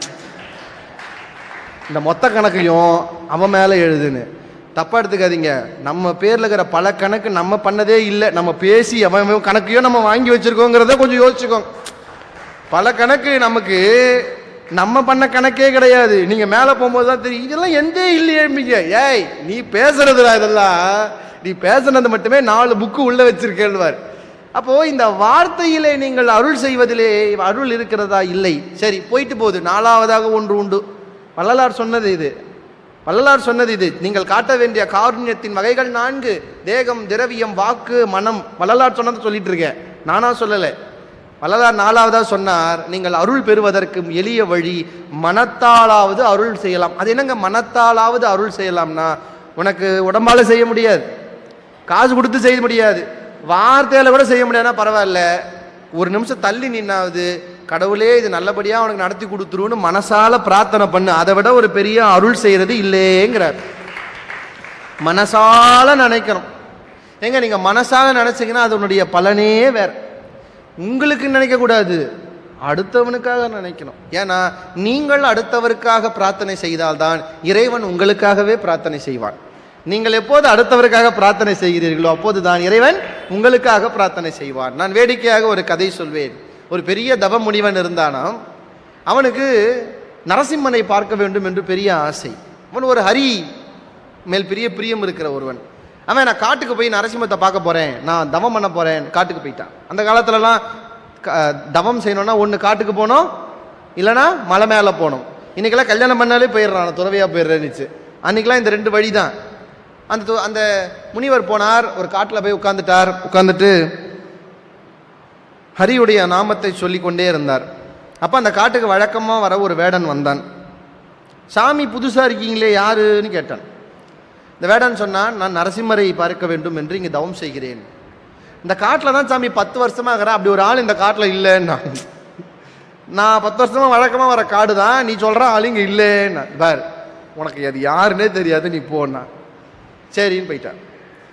திரும்ப ஒரு 5-6 மாதமாக வந்து பார்த்தா அவர் அப்படியே புத்து பூக்க உட்காந்து தவம் பண்ணிட்டு கிடக்கிறார். அவர் பார்த்தா, சாமி என்ன சாப்பாடு நாஸ்டா கிஸ்டா சாப்பிட்றியா, என்னடாவும் பிரச்சனை, இல்லை நீயும் இங்கேயே உட்காந்துட்டு இருக்கிற, நீயும் அவர் பேர் சொல்லிகிட்டே இருக்கிற, அவன் தான் வந்தா மாதிரி தெரியல, நீ ஒன்று பண்ணு, அவர் எப்படி இருப்பாருன்னு சொல்லு, நான் வேணா எங்காவது இருந்தால் கூப்பிட்டு வரேன்னு.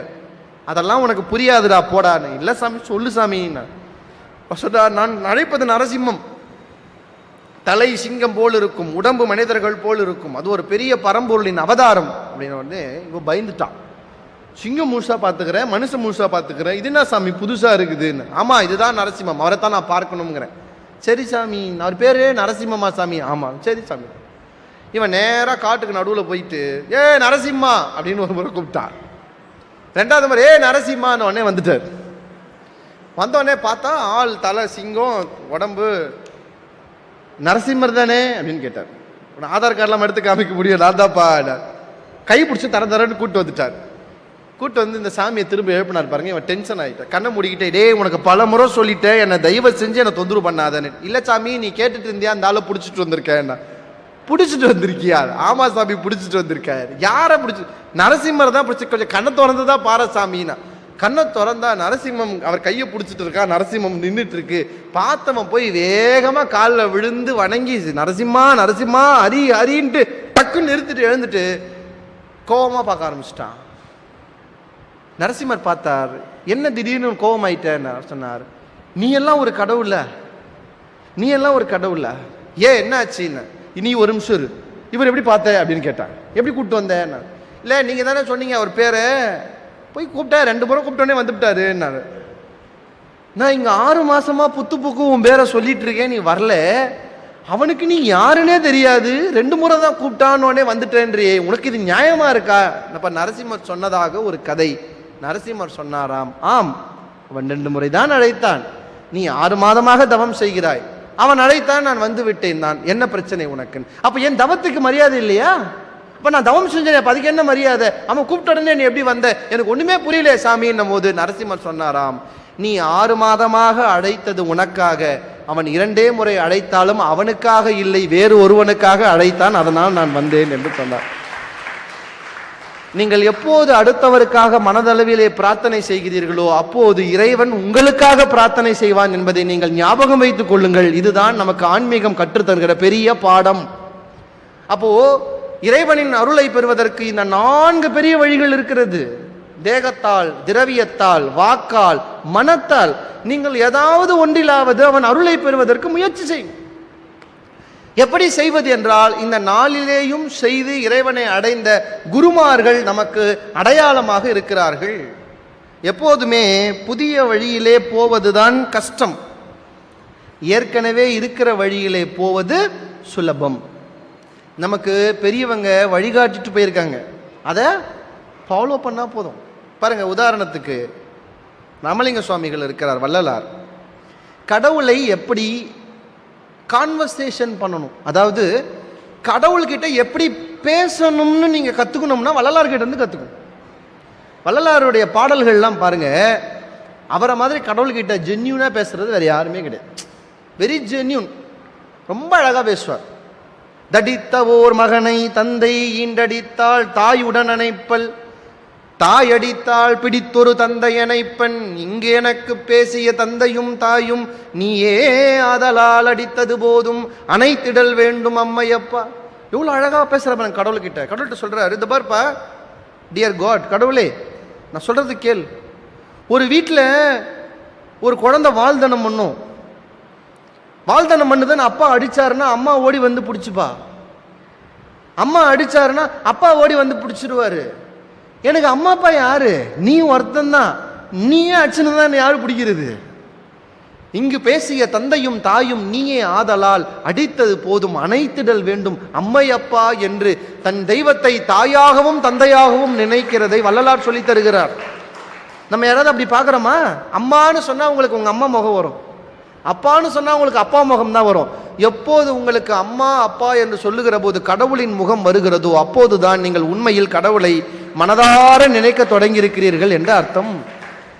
என்ன வள்ளலார் சொல்லுவார், உங்களுக்கு பிறவிக்கு 1000 தாய் வருவாள், பிறவிக்கு 1000 தந்தை வருவார்கள், ஆனால் உங்களுக்கு எப்போதும் உங்கள் ஆன்மாவுக்கு ஒரு தாய் ஒரு தந்தையாய் இருப்பது எல்லாம் வல்ல பரம்பொருள் தான் என்பதை நீங்கள் உணர வேண்டும் என்று நமக்கு கற்றுத்தருவது யார்? குருவாகி நின்று வள்ளலார் சொல்லித் தருகிறார். நான் இன்னொன்னும் சொல்கிறேன். நம்ம சில பேருக்கு ஐயா சொல்லி கொடுக்கறது, கடவுள்கிட்ட அக்செப்ட் பண்ணுங்க. இந்த ஆஃபீஸ்லலாம் தப்பு பண்ணிட்டா ஒத்துக்கவே மாட்டோம். அந்த மாதிரிலாம் கடவுள்கிட்ட போயிட்டு அடம் பிடிக்காதீங்க. நான் எவ்வளோ நல்லவன் தெரியுமா கடவுளே, நீ எவ்வளோ மோசமானவன்றது உன்னை விட அவருக்கு நல்லா தெரியும். சில பேர் எல்லா தப்பும் பண்ணிவிடுவான். பண்ணிட்டு கடவுளே உனக்கு நான் ஒரு பெரிய டியூப்லைட் மாட்டியிருக்கேன் கோயிலுக்கு, நான் உங்களுக்கு நன்கொடலாம் பண்ணியிருக்கேன், நான் நல்லா பார்த்துக்க அப்படின்னா அவர் என்ன ஸ்டேட் பேங்க் மேனேஜரா நீ பிஸ்னஸ் பேசின்னு இருக்கிறதுக்கு? நீ என்ன தப்பு பண்ணாலும் அவருக்கு தெரியும். நம்ம நினச்சிக்கிறோம் நம்மளை யாரும் பார்க்கல, நம்ம பண்ணுற தப்பு தெரியாது.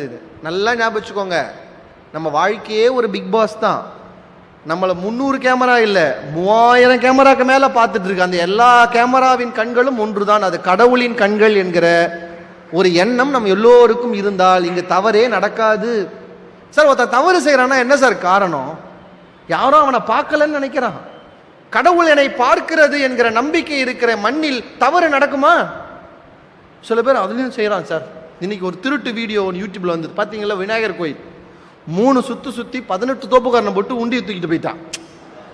இப்போ அவனுக்கு நம்பிக்கை என்ன, விநாயகர் பார்க்குறாருன்னு நம்பிக்கை. அதனால அவர்கிட்ட ஒரு மன்னிப்பு கேட்டுட்டு தோப்புக்காரனை போட்டுட்டு, விநாயகரே இந்த உண்டியை வச்சு நீ என்ன பண்ண போற, எனக்காவது தேவைப்படுதுன்னு அவர்கிட்ட பர்மிஷன் வாங்கி எடுத்துட்டு வந்துட்டான். சில பேர் பக்தியிலே இப்படி இருப்பான். கடவுள் நம்மை பார்க்கிறார் என்கிற கவனம் வேண்டும். நம்ம செய்யற தவறுகளை ஒத்துக்கணும். ஒரு நல்ல ஆன்மீகவாதியின் அடையாளம், ஒரு நல்ல சிஷ்யனுடைய அடையாளம், குருவிடம் நீங்கள் உங்கள் மேதாவித்தனங்களை காண்பிப்பதல்ல.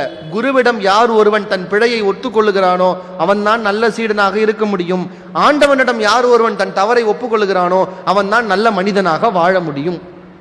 இதற்கு உதாரணம் வள்ளலார் சொல்றார். எனக்கு ரொம்ப பிடித்த பாடல். கடவுள்கிட்ட போய் எப்போதும் உங்களுடைய பெருமைகளை சொல்வதை விட உங்கள் குறைகளை சொல்லி ஒப்புக்கொள்ளுங்கள்.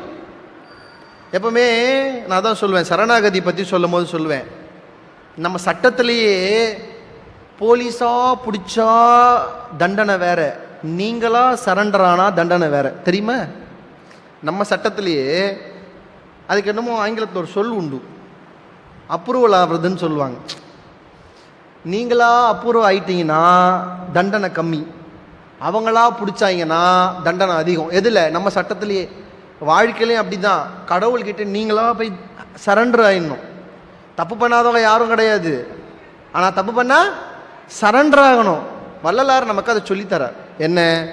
உங்ககிட்ட குறைகள் இருக்கு, குறையே நீதான், ஒத்துக்க. வள்ளலார் ஒரு பாட்டு பாடுறார், எனக்கு ரொம்ப பிடித்த பாடல். கொடுக்கவோ நல்ல சொல் மலர் இல்லை. எனக்கு உன்னை பாடுறதுக்கெல்லாம் என்கிட்ட சொல் மலர்லாம் இல்லை. என்கிட்டலாம் உன்னை பற்றி தேவார திருவாசகம்லாம் பாட முடியாது. அவங்கள மாதிரியெல்லாம் எனக்கு அந்த இது இல்லை. மாசில் வீணையும் மாலை மதியமும் வீசுதென்றலும் வீங்கிலவேனிலும் மூசுவண்டுரை பொய்கையும் போன்றதே ஈசன் எந்தை இணையடி நிழலே பாட வரலே. கொடுக்கவோ நல்ல சொல் மலர் இல்லை, தொடுக்கவோ பக்தி சுத்தமும் இல்லை. பக்தி கொடுக்கலான்னு பார்த்தா சுத்தமா இல்லை. நடிக்கிறேன். ஆளை பார்த்துருக்கீங்களா? திருநீர் இந்த கோடியிலேருந்து இந்த கோடி வரைக்கும் வச்சிருப்பான், பண்ணுறது ஃபுல்லாக இயக்கத்தனம் பண்ணுவானா, நடிப்பான். வெளியில் மட்டும் இருப்பான். ஆனால் தான் வள்ளலார் ரொம்ப தெளிவாக சொன்னார். என்னன்னு? ஒருமையுடன் நினது திருமலரடி நினைக்கின்ற உறவு வேண்டும்னே பாடியிருக்கலாம். ஒரு வார்த்தையை உள்ள போட்டார், உத்தமர்தம் உறவு வேண்டும். ஏன்? இறைவனை நினைக்கிறேன்ற மாதிரியே நிற்பான், ஆனால் அவன்லாம் உத்தமனா இருப்பானான்னு சொல்ல முடியாதுப்பா. அதனால ஐயா என்ன எழுதுறாரு? ஒருமையுடன் நினது திருமலரடி நினைக்கின்ற உத்தமர்தம் உறவு வேண்டும். அப்போ வெளியிலே பகட்டாக நீ நடிக்கிறது இல்லை, அப்ப நடிப்பதாலே பயன் இல்லை. இல்லையா? இல்லைன்னு ஒத்துக்க. எனக்கு பக்தி இல்லை, தொடுக்கவோ பக்தி சுத்தமும் இல்லை, உள் ஒடுக்கவோ மனம் என் வசம் இல்லை. மனசை கட்டுப்படுத்தலான்னு நம்மால் போய் கோயிலில் உட்காந்துட்டு கையெல்லாம் அப்படி வச்சு உட்காந்துப்பான். நம்ம கூட வெளியிலேருந்து பார்க்கும்போது மனம் ரொம்ப தியானம் பண்ணுறானே நினைப்பான். ஆனால் அவன் மனசு இங்கேருந்து போய் அந்த பக்கம் போய் சாப்பாட்டுக்கு போய் நைட்டு என்ன டின்னர் வரைக்கும்லாம் போய் திரும்ப வரும். ஆனால் வெளியில் பார்த்தீங்கன்னா 6 சக்கரத்தையே ஒன்றா சேர்த்தா மாதிரியே உட்காந்துருப்பான். பார்த்துருக்கீங்களா? நடிப்பான், நடிக்கிறது தான். இவர் வள்ளலார் சொல்லி கொடுக்கிறார் என்ன, உள் ஒடுக்கவோ மனம் என் வசம் இல்லை. மனசை ஒடுக்கணும்னாப்ப நினைக்கிறேன், அது எங்க என் கையில் இருக்குது, நான் தான் அது கையில் இருக்கிறேன். மனசு என் கையில் இல்லை, மனசு கையில் தான் நான் இருக்கிறேன். பாரதி அதனால தான் வேண்டினான். என்ன வேண்டினான் தெரியுமா? விசையுறு பந்தினை போல் உள்ளம் வேண்டிய படி செல்லும் உடல் கேட்டேன்னு எழுதினான். மனசு எப்படி இருக்கணுமா, அப்படி நம்ம எங்க போனா அங்க போகணும், மனசு அந்த மாதிரி இருக்கணும். நமக்கு அந்த மாதிரி இல்லை. வள்ளலார் சொல்றார், உள்ளொடுக்கவோ மனம் என் வசம் இல்லை, ஊடுற்ற ஆணவமாதி மலங்களை தடுக்கவோ திடம் இல்லை. எனக்கு இந்த ஆணவம் கண்மம் ஆய் என்னமோ சொல்றாங்கல்ல, அதெல்லாம் தடுக்கிறதுக்கு என்கிட்ட திடம் இல்லை. இவ்வளவும் சொல்லிட்டு நல்லா கவனிங்க, என்னென்ன குற்றங்கள்லாம் இருக்குன்னு எழுதிட்டார். இப்போ பை போட்டு என்ன பண்ணோம், என்னென்ன குற்றம்னு எழுதிட்டார வள்ளலாரு.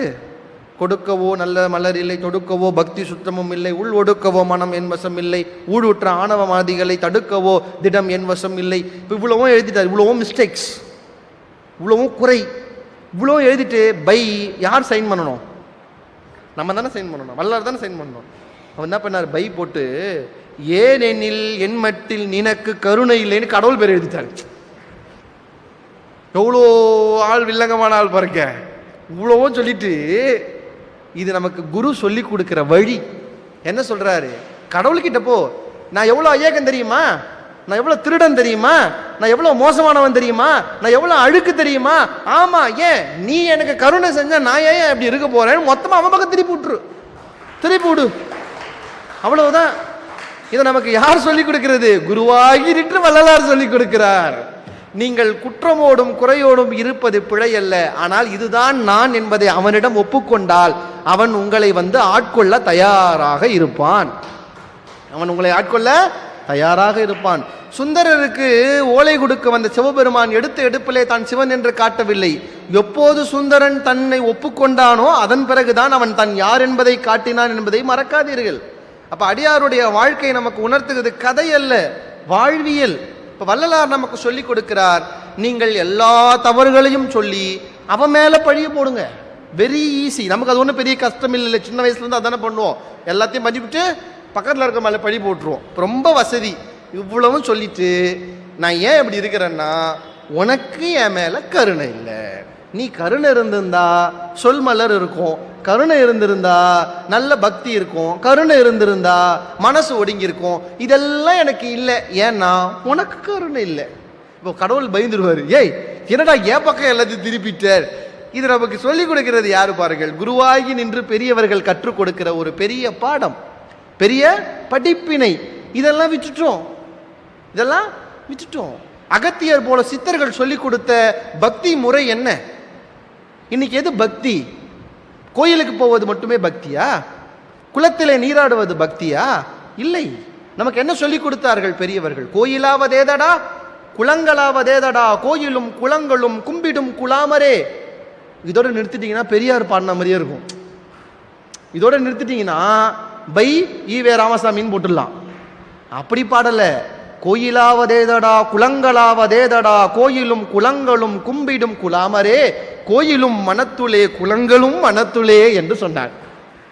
நீங்கள் உங்களை கோயிலாக்கி கொண்டு உங்கள் மனதை குளமாக்கி கொண்டு உங்களுக்குள்ளே நீங்கள் நீராடி உங்களை கோயிலாக வைத்துக் கொண்டால் வெளியிலே கோயிலுக்கோ குளங்களுக்கோ போக வேண்டிய அவசியமில்லை என்பதை சொல்லிக் கொடுத்தவர் சித்தர்கள். அதுதான் எனக்கு பிடித்த பாட்டு. நட்டக்கல்லும் பேசுமோ. சில பேர் அதை சொல்லுவார்கள் மேடையில் பேசும் போதெல்லாம், சில நாத்திகர்கள்லாம் பேசுவாங்க, சித்தர் என்ன சொல்லியிருக்கிறார் தெரியுமா? என்ன சொல்லியிருக்கிறாங்க? நட்டக்கல்லும் பேசுமோ. ஆமா, சுற்றி வந்து மொனமன் என்று சொல்லும் மந்திரம் ஏதடா, நட்டக்கல்லும் பேசுமோன். நட்டக்கல்லும் பேசுமோன் மட்டும் முடிக்கல, அதுக்கு அடுத்து ஒரு வரி இருக்கு. என்ன? நாதன் உள் இருக்கையில் என்று சொன்னான். அவன் உள்ள நின்று வீடியோ காலே பண்றான், நீ வெளியில அவன் பேசலையே, ஏன்டா அதை பார்த்துட்டு இருக்கேன்னு சித்தர் நமக்கு சொல்லி கொடுக்கிறார். அப்போ சித்தருடைய மரபு பெரிய மரபு. என்னன்னா, நமக்கு எப்போதெல்லாம் பக்தியிலே நாம் கொஞ்சம் தடுமாறுகிறோமோ அப்போதெல்லாம் நமக்கு குருவாகி வந்தவர்கள் சித்தர்கள். நீங்க பாருங்க, குரு என்றால் குரு மார்க்கத்திலே சித்தர்கள் தான் அந்த இடத்திலே நிற்பார்கள். நீங்கள் போகரிலே இருந்து, அகத்தியரிலே இருந்து, கருவூரிலே இருந்து யார் பார்த்தாலும் சித்தர்கள் குருவாக இருப்பார்கள். நான் உங்களுக்கு இன்னொரு சூட்சுமத்தை சொல்றேன். சித்தர்கள் பல கோடி, 18 பேர் மட்டும் இல்லை. சித்தர்கள் பல கோடி. யாராவது ஒரு சித்தரை மிக வேகமாக சிக்கென பிடித்து கொள்ளுங்கள். யாராவது ஒரு சித்தரை, இல்லை அவர் உங்க ரொம்ப தயாராக இருக்காரு நீங்கள் பிடிப்பீங்களான்னு பிடிச்சிக்கோங்க. அவர்கள் உங்களை வழி நடத்துவார்கள். சித்தர் உங்களுக்கு சூட்சமமாக இருந்து வழி நடத்துவார்கள். இப்போ ஐயாவை யார் வழி நடத்தியது? அவர் வாழ்ந்த காலத்தில் இருந்தவர் யா சித்தர்? அவரையா வழி அவர் தன் குரு என்று சொன்னார்? இல்லை, அகத்தியரை குரு என்று சொன்னார், கருவூரரை குரு என்று சொன்னார், சுப்பிரமணியரையே குருவாக ஏற்றுக்கொண்டார். ஏனென்றால் அவருக்கு தெரிந்தது யாரை பிடித்தால் தான் மேலேற முடியும் என்று உணர்ந்தார். நீங்கள் யாரை பிடிக்கப் போகிறீர்கள்? நமக்கு சித்தர்கள் காட்டுவிட்டு போன பாதை இருக்கிறது, அதை விட்டுட்டோம். அதை விட்டதால என்ன ஆச்சுன்னு நினைக்கிறீங்க? எல்லாம் மாறி போச்சு. பக்தியே தெரியல, சமயமே தெரியல, குழப்பவாதி ஆயிட்டோம். கோயிலுக்கு போனால் என்னென்ன அட்டுழியம் பண்ணுறோன்னு சொல்லுங்க. ஒரு கோயிலுக்கு போய் எப்படி கும்பிடணும்னு தெரியுமா? ஒரு ஆலயத்தில் போய் ஒரு கிறிஸ்டியன் எப்படி வணங்கணும்னு முறை வச்சிருக்கான், ஒரு இஸ்லாமியன் எப்படி வணங்கணும்னு முறை வச்சிருக்கான். நம்மால் எப்படி வணங்குவான்னு பார்த்துருக்கிறீங்களா? ஒருத்த கொடி மரத்தில் விழுவான், ஒருத்த பலிபீட்டத்தில் விழுவான், ஒருத்த முன்னாடி விழுவான், ஒருத்த சம்பந்தமே எல்லாம் பின்னாடி காவால விழுவான். என்ன கேட்ட எவனோ விழுந்தாள், ஏதோ ஒன்று போ, எவன் விழுந்தாலும் நானும் அதாவது விழுறேன். ஒரு ஒழுக்குமுறை இருக்கிறதா? சிவன் கோயிலுக்கு போனால் அவ்வளவு மோசம். சிவனை விட்டு போடுவாங்க. முதல்ல நந்தி காதில் போய் கசமுச்சான்னு கத்துவான்.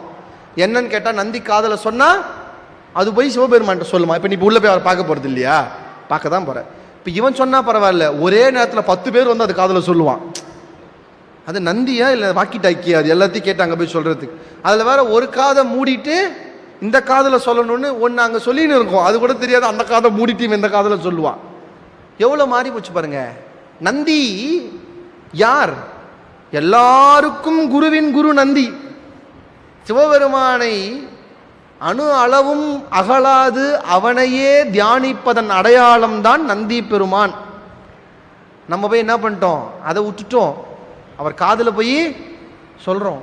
அப்புறம் கோயிலை சுற்றுவான். சைடில் ஒருத்தர் இருப்பார், பார்த்துருக்கீங்களா? யார்? சண்டிகேஸ்வரர் இருப்பார்.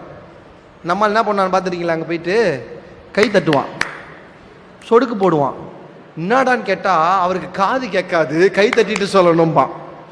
அவருக்கு காது கேட்காங்கிறது முதல்ல அவருக்கே தெரியுமா? தெரியல. ஏன்? சண்டிகேச பெருமானுடைய வரலாறு தெரியல. சிறு குழந்தையாகவே மண்ணில் சிவலிங்கம் செய்து விளையாடிய குழந்தை. அந்த பூஜைக்கு இடையூறாக தன் தகப்பன் வந்தபோது குச்சியை வீசி எறிய அதுவே வாளாக நின்று வெட்டியது. பெத்த அப்பன் குறுக்க வந்ததுக்கே வெட்ட போச்சுன்னா நீ குறுக்க போய் கை தட்டுறியே, என்ன ஆகுடு தெரியுவா தெரியாதா? நம்ம ஆளு போய் கை தட்டுறான். கோயிலுக்குள்ள திருநீர் கொடுத்தா நெத்தி நிறைய பூசிக்க மாட்டான், செவுறு நிறைய பூசுவான். பார்த்துட்டீங்களா? ஓம் போடுவான். பெரிய வேத வியாசர் வேதங்கள் எழுதுறார், செவராக எழுதுவான். சில பேர் ஃபோன் நம்பர் எழுதுவான். அவர் என்ன உள்ள ப்ரீபெய்டு ரீசார்ஜ் கடையை வச்சிருக்கிறாரு, ஃபோன் நம்பர் எழுதுவான். சில பேர் சார் ராஜேஷ் விமலான்னு ஹார்ட் போட்டு திருநீரில் அம்புலாம் விடுறான். நான் நினைக்கிறேன் அவன் சத்தியமாக சேர்ந்து வாழ மாட்டான், அவன் வாழவே மாட்டான். ஏன்? ஒரு திருநீரை எப்படி அணுக வேண்டும் என்கிற மரபு கூட தெரியாதவர்களாக நாம் மாறிவிட்டோமே. என்ன எனக்கு பெரிய வருத்தம் என்றால், மற்ற சமயங்களிலெல்லாம் இப்படித்தான் வழிபட வேண்டும் என்று சொல்ல ஒருவர் தான் வந்தார். ஆனால் நம் சமயத்தில் சித்தர்கள் கோடி பேர், நாயன்மார்கள் 63, ஆழ்வார்கள் 12 என்று இத்தனை பேர் வந்தும் கூட நமக்கு எப்படி சமயத்திலே வழிபட வேண்டும்னு தெரியலையே. எவ்வளவு கஷ்டம், எவ்வளவு கஷ்டம்.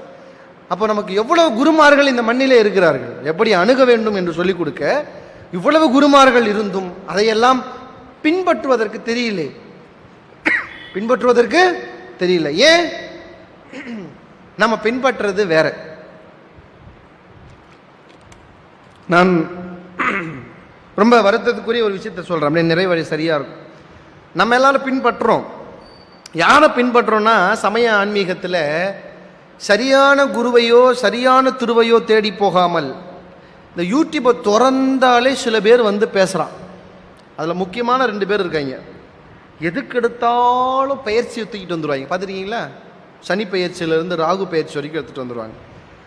ரொம்ப வருத்தமான விஷயம், இப்போல்லாம் கோயிலில் மூலசுவாமி கூட அனாதையாக இருக்கிறார். இந்த ராகு பகவானும் சனி பகவானுக்கும் டிமாண்டாக இருக்கிறாங்க. பார்த்துருக்கீங்களா? திருநள்ளாறு போனீங்கன்னா அது சனீஸ்வரன் கோயிலே கிடையாது, அது சிவபெருமான் கோயில் தான். சிவபெருமான் கிட்ட ஒருத்தன் கூட போகிறது கிடையாது. கூட்டம் ஃபுல்லாக எங்கே இருக்குதுன்னா சனீஸ்வரன் கிட்ட இருக்குது. அந்த கோயிலுக்கு என்னடா கதைனா, சனீஸ்வரனே வந்து சிவபெருமானை வழிபட்டு விமோச்சனம் பண்ண. ஏண்டா அவரே வந்து வழிபட்டு விமோச்சனமான சிவபெருமானை விட்டுவிட்டு நீ எதுக்கடா அவனை பிடிச்சிட்டே தொங்கிட்டு இருக்கணும்? நம்ம ஆளுக்கு தெரியல. திருநாகேஸ்வரம் போனேன், சிவபெருமான் ஃப்ரீயாக இருக்கிறாரு. ராகு பார்க்கணும்னா 1000 ரூபாய் கொடுத்து தான் டோக்கன் வாங்கிட்டு போய் பார்க்கணுமா. அவர் அங்கிருந்து ராகு சிவபெருமான் பார்க்குறாரு, ஹாய் அபாயுங்கிறார். இவர் இங்கே அனாதையாக இருக்கிறாரு. எனக்கு என்ன வருத்தம் என்றால், பரம்பொருளின் பேராற்றலை உணராமல் பரிகார தெய்வங்களுக்கு பின்னால் இந்த தமிழ் சமூகம் போய்கொண்டிருக்கிறது என்றால், இத்தனை குருமார்கள் இருந்து என்ன பயன்? இத்தனை குருமார்கள் நமக்கு இருந்து என்ன பயன்? என்ன சொல்லிக் கொடுத்தார்கள் குருமார்? ஞானசம்பந்தர் சொல்லிக் கொடுத்தார்களே, போகாதப்பா மதுரைக்கு, நாளும் கோலும் சரியில்லை என்று சொன்னபோது கோளறு பதிகம் பாடிய மண் இல்லையா இந்த மண்? ஞானசம்பந்தம் நமக்கு குரு இல்லையா? அவர் நமக்கு என்ன சொல்லிக் கொடுக்கிறார்? வேயுரு தோழி பங்கன் விடமுண்ட கண்டன் மிக நல்ல வீணை தடவி. அதுல என்ன சொல்லுகிறார்? ஞாயிறு திங்கள் செவ்வாய் புதன் வியாழன் வெள்ளி சனிபாம் 2 ஆசரு நல்ல நல்ல அவை நல்ல நல்ல என்று சொன்னாரே. சிவபெருமானை வழிபட்டால் கிரகங்கள் கூட உன்னை வழிபடும் என்று நமக்கு சொல்லிக் கொடுத்தாரே ஞானசம்பந்தர் குருவாக. சொல்லிக் கொடுத்தாரா இல்லையாங்க குருவாக? அந்த குரு அருளை பெற்றோமா? இல்லையே. இன்னைக்கு பரிவாரங்களுக்கு பின்னால் போய் கொண்டிருக்கிறோம். வித்தியாசமா செய்யறாங்க. திடீர்னு பார்த்தா வீட்டு வாசல்ல 8 விளக்கு உப்பு மேலே எரியுது. என்னன்னு கேட்டால் யூடியூப்ல அந்த அம்மா சொல்லிச்சு, இன்னைக்கு வாசல்ல விளக்கேத்தனா ஆம்பளை பிள்ளைக்கு நல்லதான். ஆம்பளை பிள்ளைக்கும் அகல் விளக்குக்கும் என்ன சம்பந்தம் தெரியாது. ஒரு நாள் கூட வீட்டில் பக்தியோட விளக்கேற்றி வழிபட மாட்டோம். ஆனால் யூடியூப்ல என்னத்தையாவது ஒன்று சொன்னாங்கன்னா உடனே போய் அதை செஞ்சுன்னு இருக்கும். அப்ப எதுக்காக நம் இந்த இடத்துல தெரிந்து கொள்ள வேண்டிய விஷயம் என்னவென்றால், உலகத்தில் வேறு எந்த மொழியிலும் இல்லாத அளவிற்கு இறைவனை அடைய வேண்டிய வழிகளை நமக்கு குருமார்கள் எழுதிவிட்டு போயிருக்கிறார்கள்.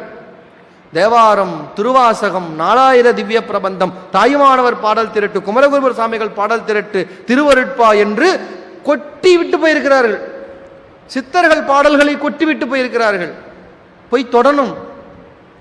தமிழை தவிர நமக்கு பெரிய அனுகூலத்தை தரக்கூடிய மொழி இல்லை. வள்ளலார் சொல்லுகிறார், தமிழே சுத்த சிவானுபூதியை வழங்க வல்லதுங்கிறார். முடிச்சிட்டார். ஞானசம்பந்தர் என்ன சொல்லுகிறார்? தமிழிலே இறைவனை பாடி அடையலாம்ங்கிறார் ஞானசம்பந்தர். தமிழை விட ஒரு பெரிய விஷயம் இல்லை நீங்கள் இறைவனை அடைவதற்கு என்று சொல்லுகிறார்கள். நம்மாலே தொடரதில்லை. நான் உங்களுக்கு ஒன்று சொல்லுகிறேன், திருவாசகத்தை கையில் எடுங்கள். நான் உங்களுக்கு செஞ்சு பாருங்க. நாளைக்கு போய் திருவாசகத்தை கையில் எடுத்து அதை எழுதிய மணிவாசக பெருமானை ஒரு நிமிடம் மனதிலே நினைத்து ஒரு பக்கத்தை புரட்டி படிக்க ஆரம்பியுங்கள். மணிவாசகர் உங்கள் பக்கத்தில் உட்கார்ந்து உங்கள் கைப்பிடித்து கொண்டு அமர்வார். குருவாக வந்து அமர்வார். இதுவரை உங்களுக்கு திருவாசகத்தில் புரியாத வரிகள் எல்லாம் அப்போது உங்களுக்கு புரியும். உரையே வேண்டாம். இதுவரை உங்களுக்கு திருவாசகத்தில் புரியாத வரியெல்லாம் உங்களுக்கு புரியும். ஏன்னா இப்போ மணிவாசகர் குருவாய் உங்கள் பக்கத்திலேயே வந்து உட்கார்ந்திருக்கிறார். திருமந்திரத்தை எடுங்கள், படியுங்கள். அன்பே சிவமாவதை யாரும் அறிகிலர், அன்பே சிவமாவதை யாரும் அறிந்த பின் அன்பே சிவமாய் அமர்ந்திருந்தாரு என்று திருமந்திரத்தை எடுத்து படிக்கிறதுக்கு முன்னால, திருமூலரே இதுக்கு நீங்க பொருள் உணர்த்தணும்னு நினைச்சு திருமந்திரத்தை திறந்தீங்கன்னா உங்கள் பக்கத்தில் உங்கள் வழக்கையை பிடித்து திருமூலர் உட்கார்ந்திருப்பார். நான் சொல்வது சத்திய வார்த்தை. திருவருட்பாவை எடுத்து படிக்கிற போது வள்ளல் பெருமானை நினையுங்கள், வந்து உட்காருவார். நீங்கள் இங்கு வந்து உட்காரும் போது கூட எனக்கு எதுவும் விளங்கலைன்னு நீங்கள் இங்கே ஜீவசமாதியாய் அமர்ந்திருக்கிற அரங்க சுவாமிகளை நினைத்தால் அவர் கூட உங்கள் பக்கத்தில் உட்கார்ந்து உங்களுக்கு வழி நடத்துவதற்காக வருவார். அதுதான் நம் சமய ஆன்மீகத்தின் பெருமை.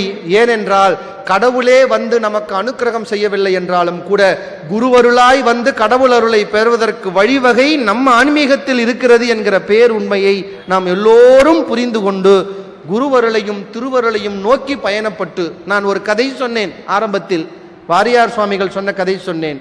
உங்களை முழுமையாக தரிசனம் செய்ய வேண்டும் என்றால் 2 நிலை கண்ணாடிகள் வேண்டும் என்று சொன்னேன்.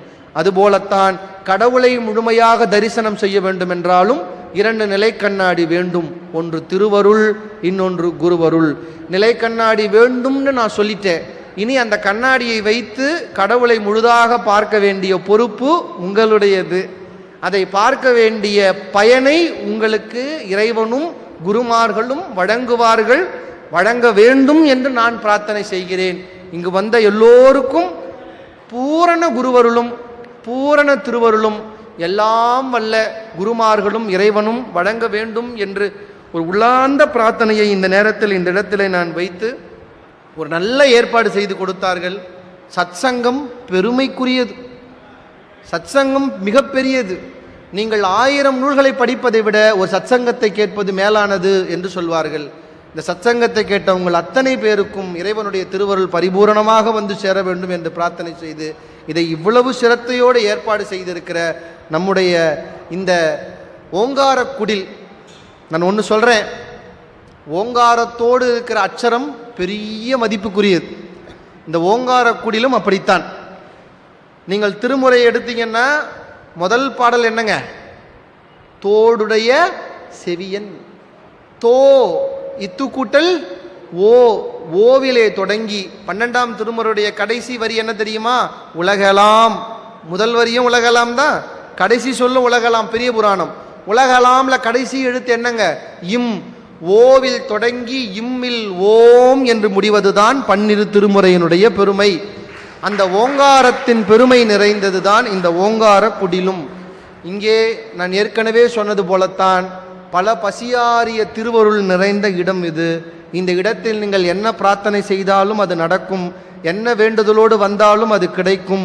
எல்லாம் வல்ல திருவருளும் குருவருளும் உங்களுக்கு அதை வழங்கும் என்று சொல்லி நல்ல ஏற்பாடை செய்து என்னை இங்கு அழைத்து என்னையும் இந்த இடத்தில் ஒரு பகுதியாக்கி வைத்த அத்தனை பெரியவர்களுக்கும் நிர்வாக பெருந்தகைகளுக்கும் இவ்வளவு நேரம் அமர்ந்து இந்த உரையை கேட்ட அடியார் பெருமக்கள் உங்கள் அத்தனை பேருக்கும் என்னுடைய மனமார்ந்த நன்றிகளை தெரியப்படுத்தி கொண்டு உங்களிடமிருந்து விடைபெறுகிறேன். நன்றி, வணக்கம்.